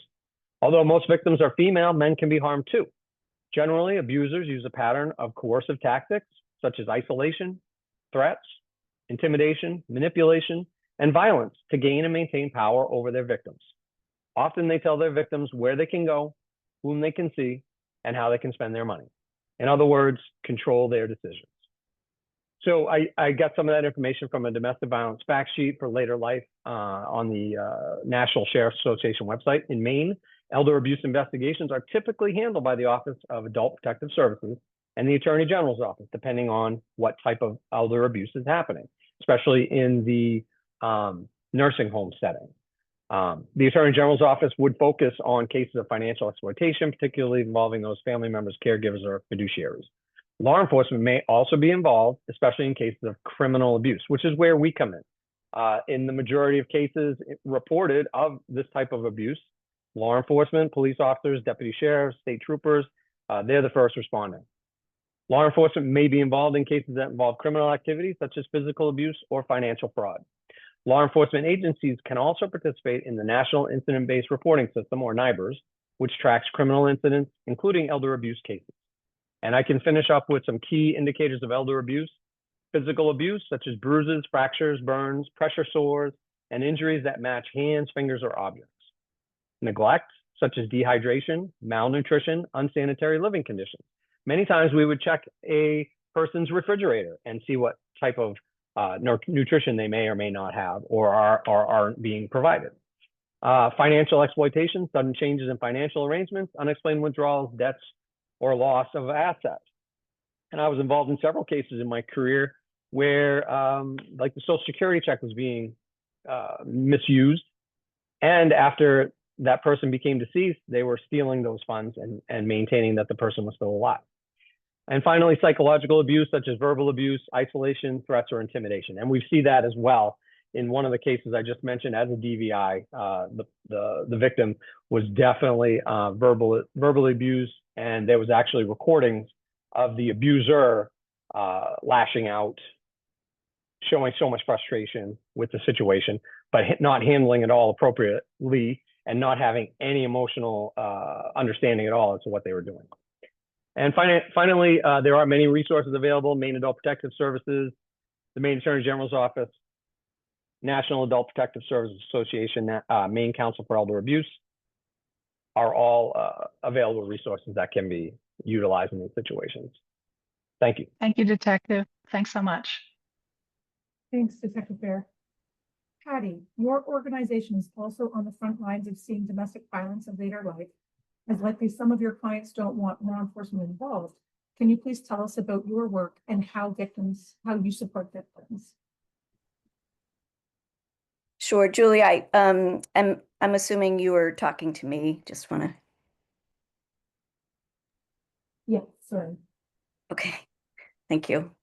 Good morning, everyone, and thank you so much for having us at the summit today. We're really glad to be here and to share a little bit about the work that we do. So my name is Patty Kimball, and I'm with the Elder Abuse Institute of Maine. We are a statewide nonprofit that has been supporting older adults since 2003. Before I go into my content, I want to note that several of our staff are here today, and I want to take a moment to recognize that the real work of our organization happens on the ground with our amazing staff people, and I want to recognize them for the incredible work that they do every day. So thank you, EAM team. At the Elder Abuse Institute of Maine, we help older adults who are experiencing abuse, neglect, and exploitation and domestic violence in later life. We are a community-based organization. Several of the speakers have referenced the role of nonprofit community-based organizations in providing services for victims, and we are one of those organizations. We're very honored to do this work. In our work, we've seen the many ways abuse and harm and neglect can affect people's lives, not just physically, but emotionally, socially, and financially. Our approach is built on meeting people where they are and offering support that reflects their unique situations, relationships, and goals. Our approach recognizes that abuse in later life is complex, which all of the speakers have alluded to and spoken about today. We know that victims may fear losing their housing, their care, family connections, independence. They may depend financially, emotionally, or physically on the person causing harm. and Detective Bear spoke about that just now. They may feel the needs of the person causing harm are more important to them or more urgent than their own needs. Oftentimes our clients put the needs of everybody in their lives, including the people perpetrating harm, above their own. And many carry a lifetime of experiences, both with family and with service systems, that shape how and when they seek help.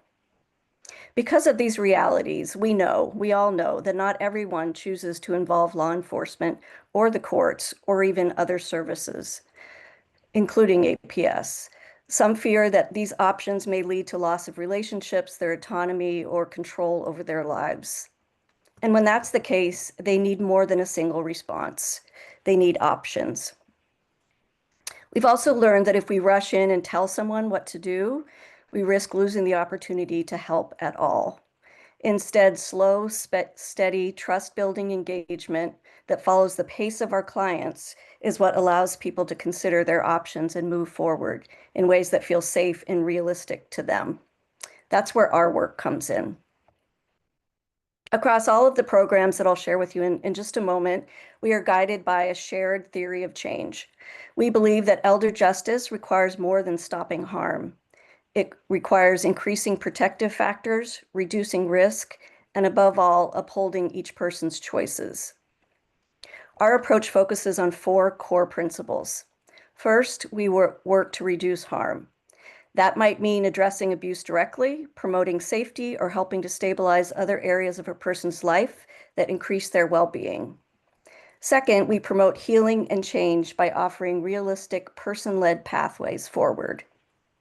Third, we support connection by strengthening social supports and reducing isolation, which we all know and have spoken about this morning is a risk factor for abuse.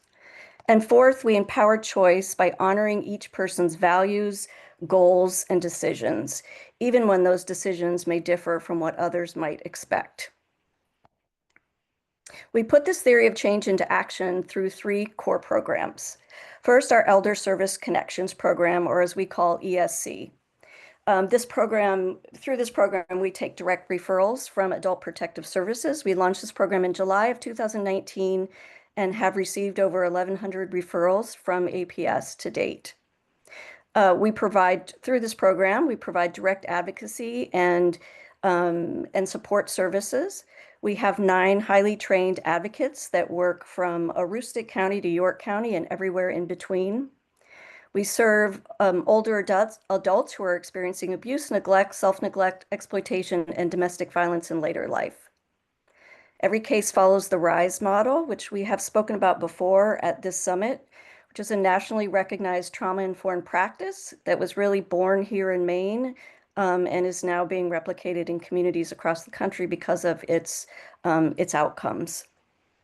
RISE combines restorative approaches, motivational interviewing, teaming strategies, and a deep commitment to choice. Through this program, older adults receive person-led support, including safety planning, help negotiating complicated family dynamics, stabilizing finances, and securing housing when needed. Each year, the program supports hundreds of older adults and has significantly reduced repeat reports to Adult Protective Services. The second program we offer is Martha's Cottage. Many of you may have heard of the Martha's Cottage program, which launched in 2011. Anyone is welcome to call our line and refer. We do self-referrals, or other agencies who have clients that may be appropriate for the program are encouraged to call. Martha's Cottage is a transitional housing program for older survivors. We have a team at our agency led by our program specialist who manages this really important program. We can house up to 5 individuals at a time. The program provides confidential and a supportive environment for those leaving abusive situations. Our residents regain stability and a plan for the future, avoiding institutionalization, homelessness, and most importantly, continued harm. Most of the residents in Martha's Cottage have transitioned successfully to stable long-term housing of their choice, and they report to feeling increased safety and control over their lives. The final program I'll talk about is A Helping Voice, which is our statewide warm line. It supports concerned family members, community members, and older adults themselves by providing listening, resource navigation, and early identification of risk. It offers low barrier anonymous support and often serves as an early connection point before individuals feel ready for more intensive services. If folks have a concern about somebody and they're not sure if their concerns warrant a call to APS, they can call us, share the situation. We can offer resources. We can tell them what might happen if they call APS, and even do a three-way call to support them in calling APS. In many cases, a single confidential call prevents a situation from escalating into crisis, or provides the first step towards longer-term support. Each of these programs meets different needs, but they're all grounded in the same foundation. They share a person-led approach that prioritizes choice and autonomy. They focus on increasing protective factors and reducing risk. And they provide collaborative, trauma-informed support that respects each person's individual goals and values. This integrated and flexible response allows us to meet older adults where they are, whether they need information, advocacy, housing, or simply someone to listen to without judgment. I'll close with asking, why does this matter to all of us? Because later life domestic violence and abuse, as we've talked about today, rarely fit neatly into traditional service pathways. And even when law enforcement or APS responds, some older adults decline prosecution. Some disengage from formal processes. That's not a failure. It reflects complex family dynamics, trauma histories, caregiving dependencies, and deeply personal priorities. Our shared challenge and shared opportunity is to offer a full spectrum of responses that balance safety with autonomy. When criminal justice interventions work and are what an older person wants, that's the right path. When they want a different route, programs like ours provide structured, skilled alternatives without sacrificing safety or accountability. That's what dignity looks like in this work, and that's what makes truly effective person-led elder justice possible. Thank you. Thank you, Patty. Appreciate it so much.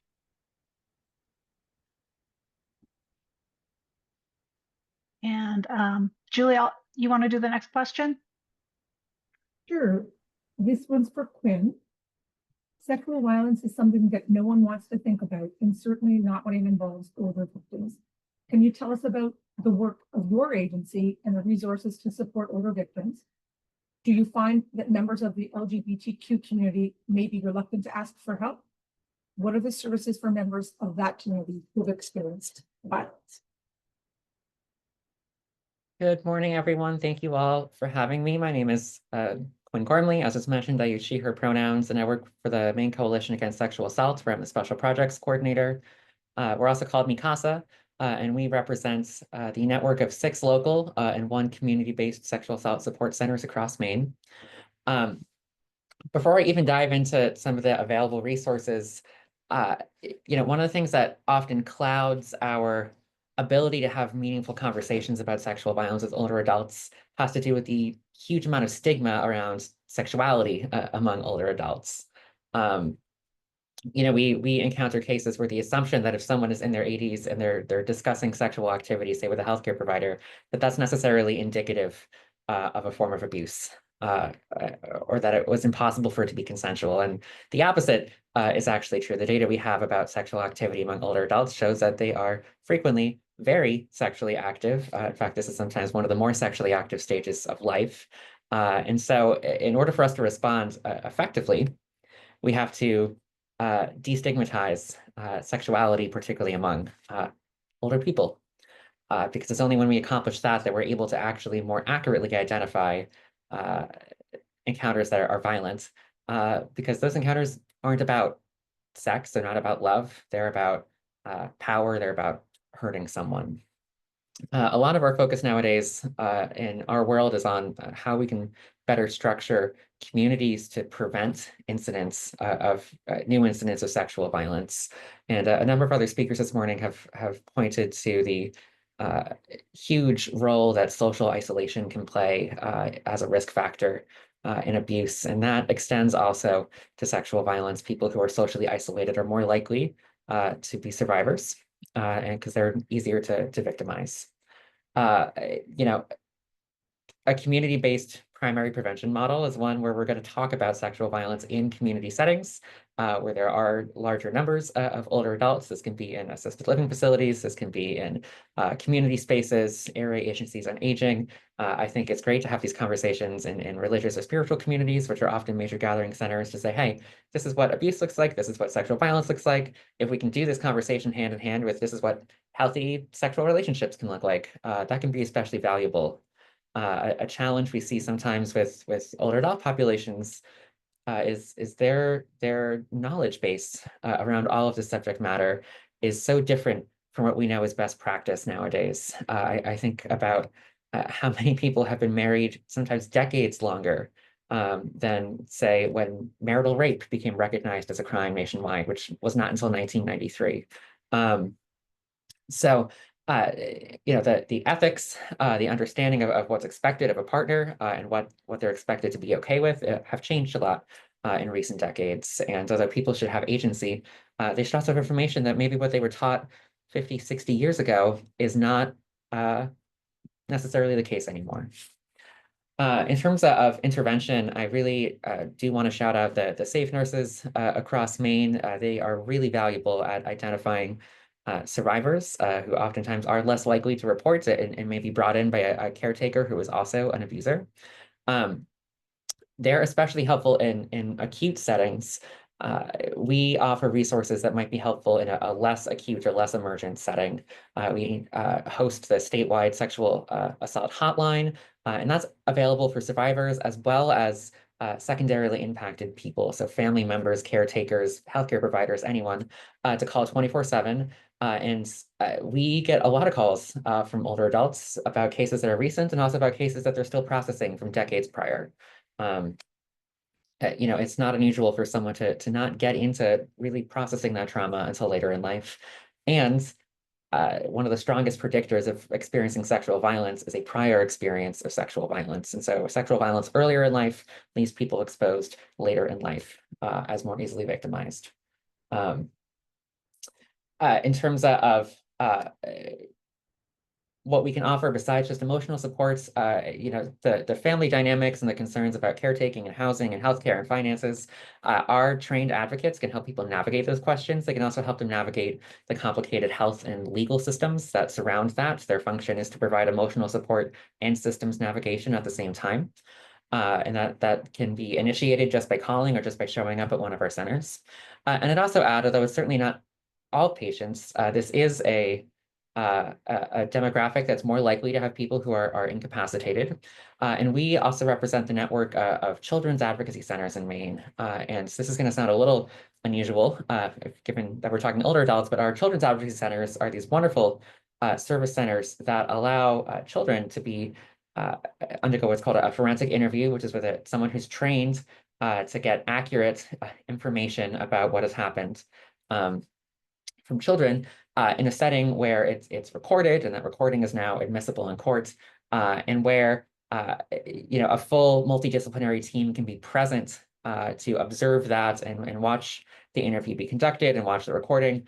And that service, although it's designed originally for children, it also is applied to adults in certain settings. And so it's frequently used for adults living with intellectual or developmental disabilities, and it can be used for adults, for example, who have a dementia diagnosis, for whom a trained interviewer in a less overstimulating environment, such as an emergency room, might be a more appropriate person. And also, this is someone who can interview, you know, when there's not necessarily going to be physical evidence easily findable through a forensic exam. You know, just to speak to the unique needs of LGBTQ or otherwise minoritized survivors, you know, again, when I think about older adults as survivors, I think what's happened over the course of this person's life? What has their life looked like? And when I think about LGBTQ survivors, I think, wow, it's been hard for this population, especially. I've worked with someone in his 90s recently, an openly gay man, and he, you know, he told me they didn't remove homosexuality from as a mental diagnosis until he was in his 40s. that non-discrimination laws happened in his 60s, that marriage equality happened in his 70s. And so there's a deep distrust frequently of systems, and also a fear of disclosure that was necessary for their safety throughout most of their life, and that we have to go the extra mile to build trust with. And I think that's especially true in healthcare settings, and that's especially true with law enforcement.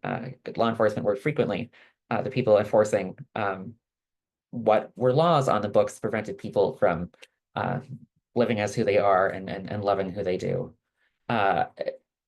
There's also a particular concern with older adults about who are LGBTQ about having to sort of go back into the closet in order to access services. A lot of them report fear of, say, having to go back into the closet to live in an assisted living facility, or you know, are they able to get support from, say, direct service professionals without having to disclose their status?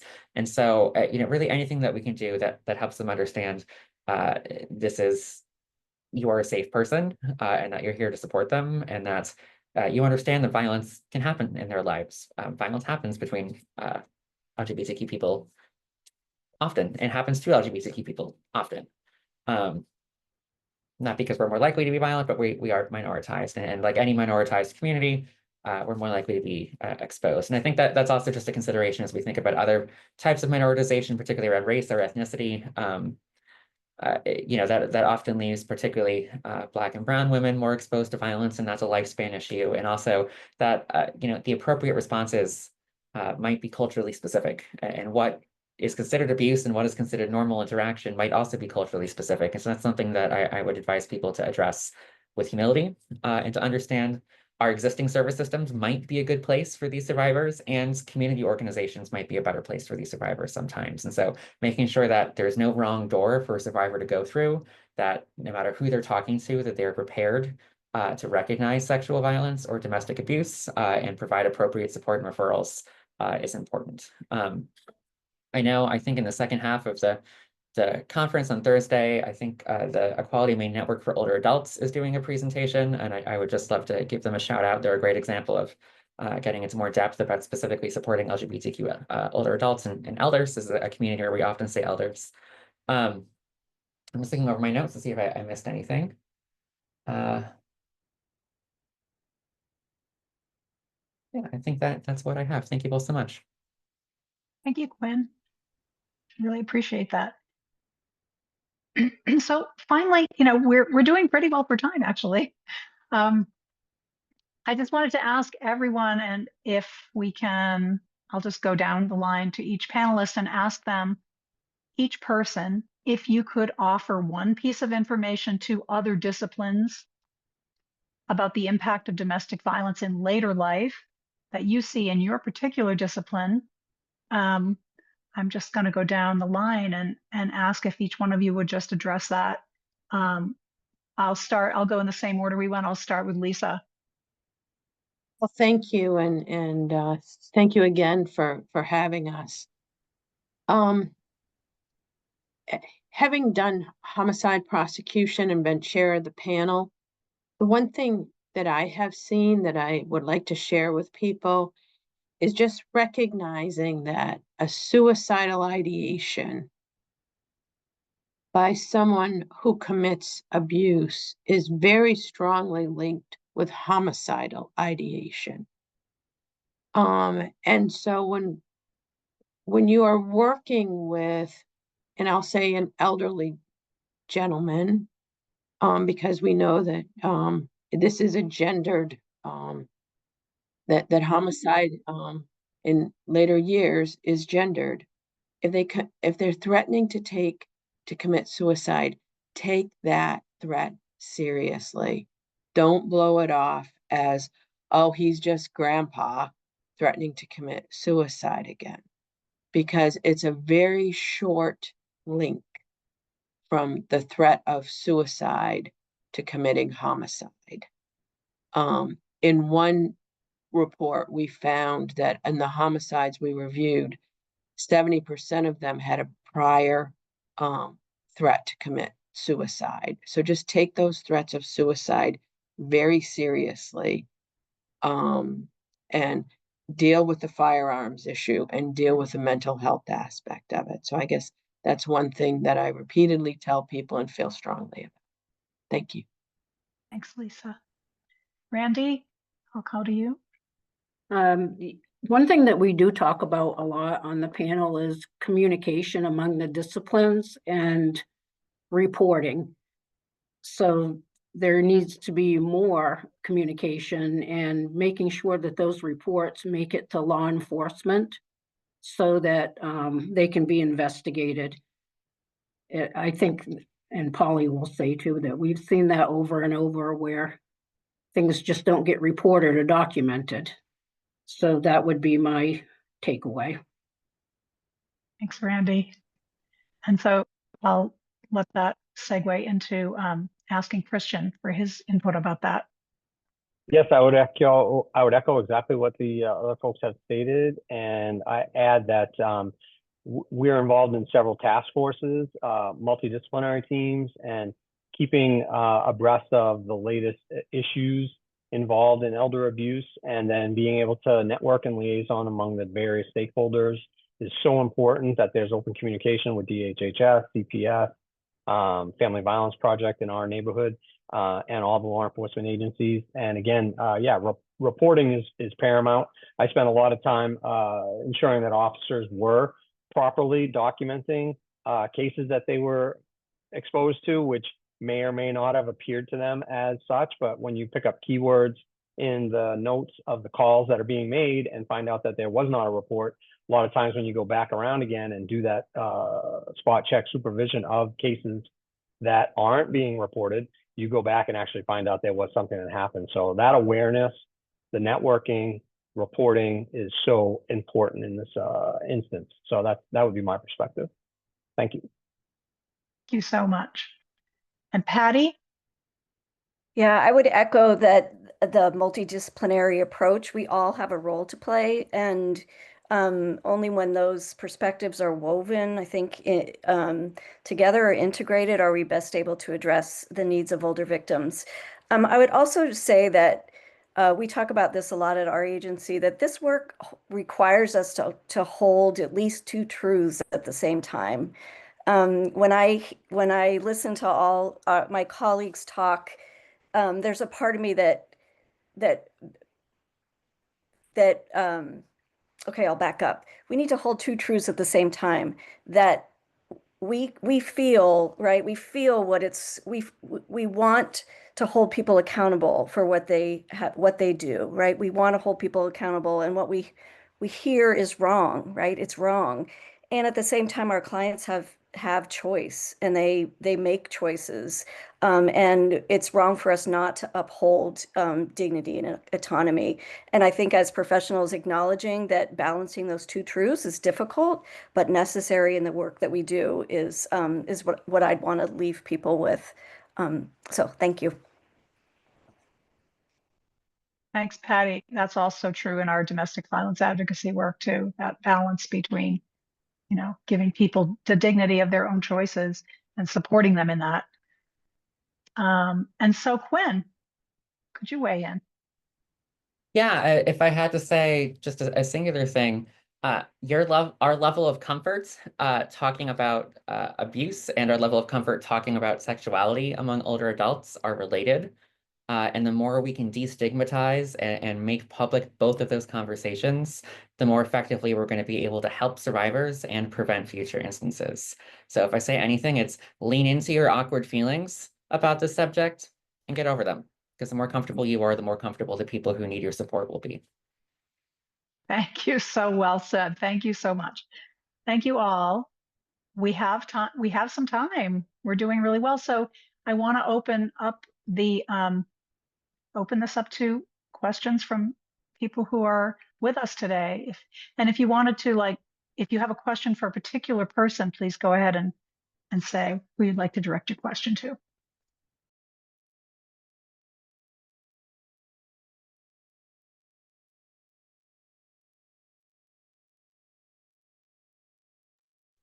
Yes, Laurie.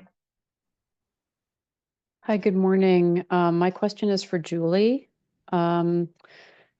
That was just an amazing presentation, Julie, and it was so much.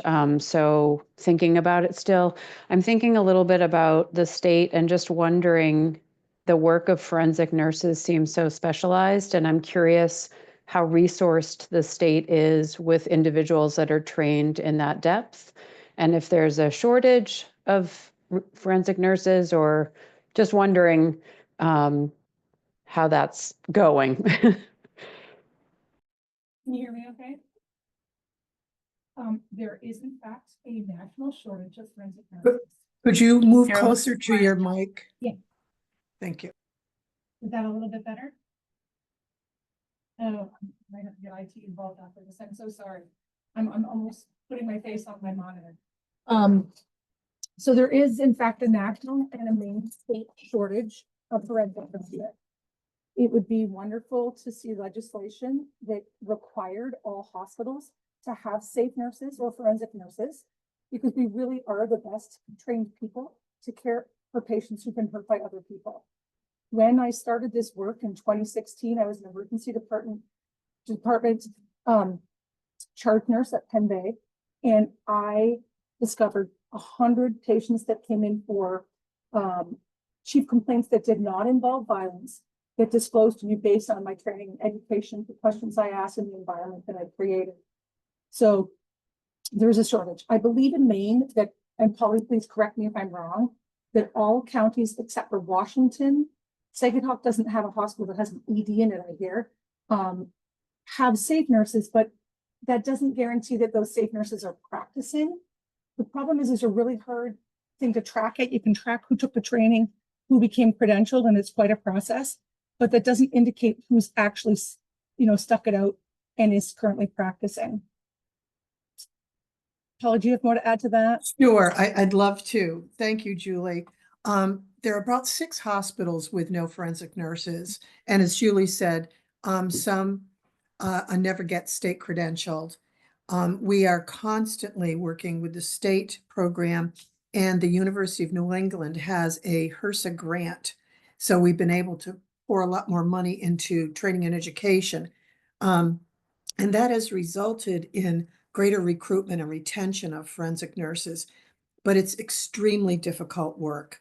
And without the support of nursing management, which is a huge barrier, nurses, they don't stay in this work because of the difficulty and because there is no support for them.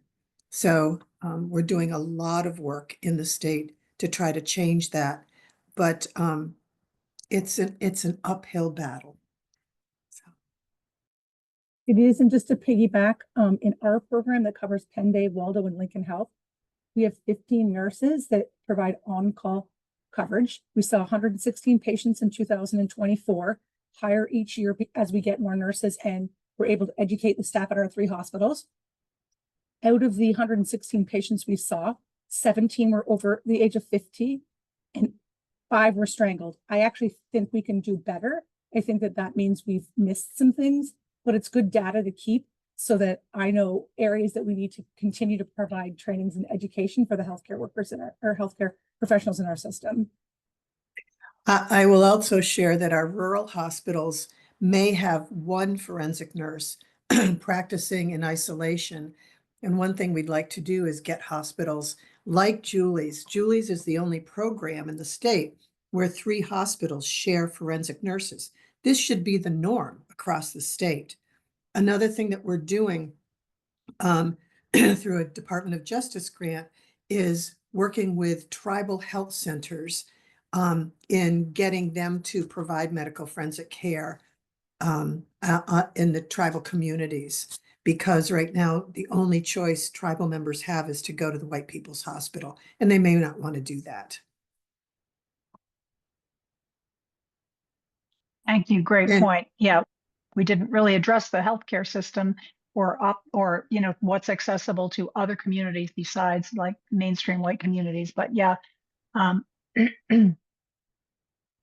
If I can just add, whether or not there's a nurse available We do have advocates who can provide an accompaniment for a forensic exam, regardless of who is providing the exam. And I think that that's valuable always, and it's especially important if there isn't a safe nurse, because then our advocates might be the only person in a position to really effectively advocate for the survivor in that case. And so, we also try and work with emergency departments to make sure that they're calling advocates in automatically, but that's not always the case. But it's something that other healthcare providers can ask for, and it's something also that law enforcement can encourage. If you're called in to respond and there's no advocate, ask them to give us a call, and we'll get someone over. Thank you, Quinn. That's, I'm really glad you brought that up because rarely is a medical forensic exam done in Maine without an advocate present. It does happen, but generally patients do want an advocate with them. Maine is unusual. We don't see other states having this collaborative relationship, but what we know is when a patient has a forensic nurse and an advocate, their short and long-term outcomes are improved. So we feel very strongly about that collaborative relationship. Thank you, Polly and Quinn. We have advocates present, for hospital accompaniments 100% of the time, short of COVID, the period around COVID. And it's a great way to pull in other community resources. Also, survivors are allowed to have an advocate present when they're speaking with law enforcement. And I think that's a really important thing for survivors to know. It can be an intimidating process. And when they leave the hospital, they leave the hospital. So advocates are essential, in accessing community resources. I couldn't agree more. Thank you all. I'm just going to add another healthcare question that we had thought of, and I'll put this out to the panel and people can respond. When and how do you recommend a healthcare visit to an older adult experiencing domestic abuse?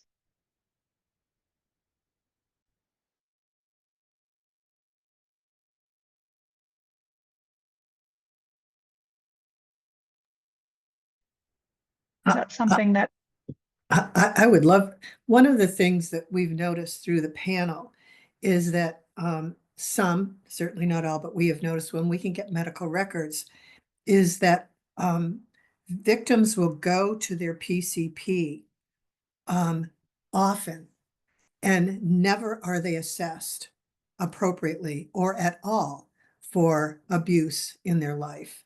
And that's a failing of the healthcare system.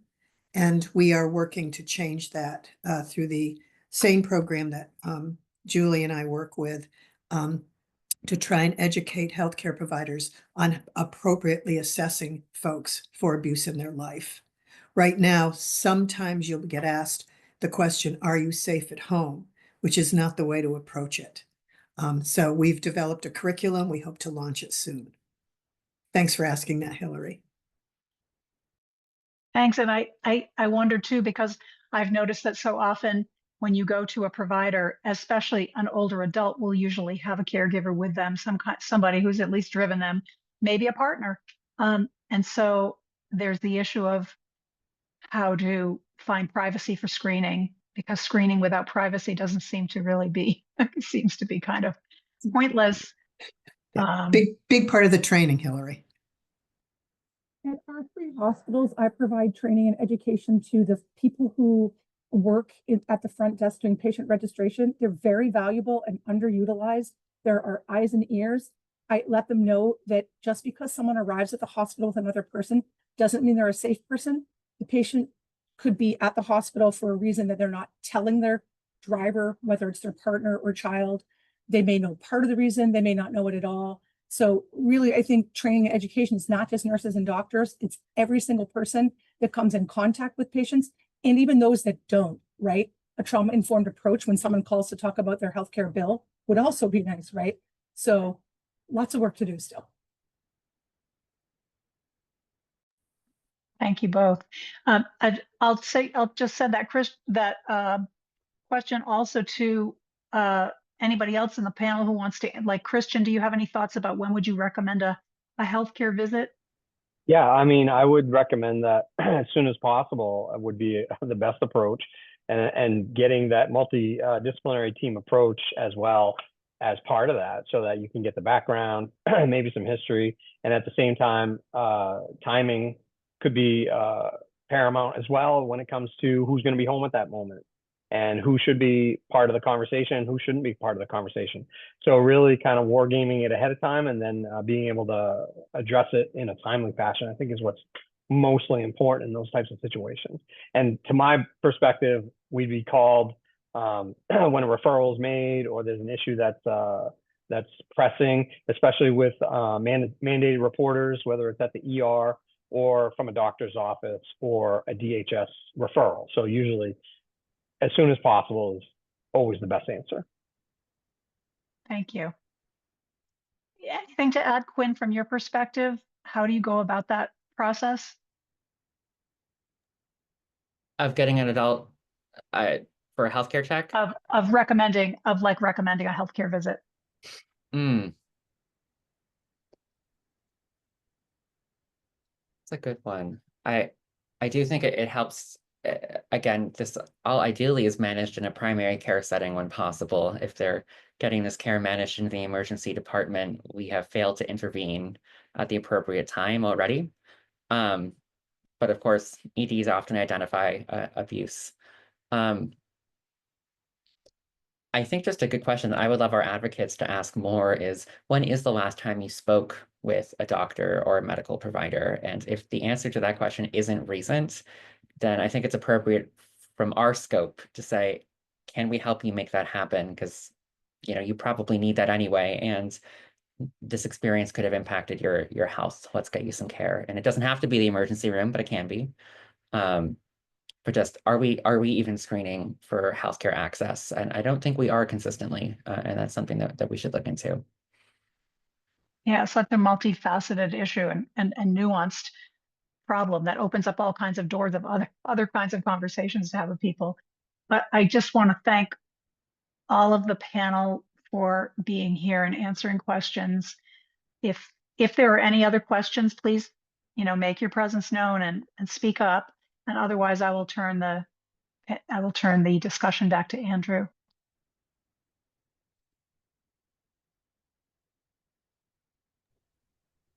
All right. Well, if there are questions, like she said, put it in the comments real quick. We do have the ability to reach out separately after the fact and get answers to any questions that filter in. So with that, we'll get into some closing comments for today. Again, thank you for the presenters and the moderators for helping us out this morning. We are going to resume the afternoon on Thursday, coming up here on May 8th. Log in around 1 and we'll start around 1:10 in the afternoon, go till about 4. We do have a pretty robust agenda for Thursday, just like we did for today, and I thank everyone for their patience. We tried to cover a lot in a little bit of time. With that in mind, though, if you have ideas or observations about things that might be beneficial in future training events, such as future summits or this fall's Elder Abuse Roundtable in Augusta on October 30th, please let us know. We are going to ask that you fill out a survey, which is, the link is on the screen here. That helps drive future trainings, improve what we're doing. So please take a moment to do that. I do want to thank behind the scenes Michelle LaChapelle from Legal Services for Maine Elders, as well as Jill Randall for all their behind the scenes work putting this together. And reminder that on June 15th is the World Elder Abuse Awareness Day. And on the Maine Council for Elder Abuse Prevention website, we have some links to some social media stuff that you can share in your respective organizations leading up to, on, and after the World Elder Abuse Awareness Day to help spread the word about the importance. So the link is in the chat. Everyone would get in there and take a look at that and share those. That would be great.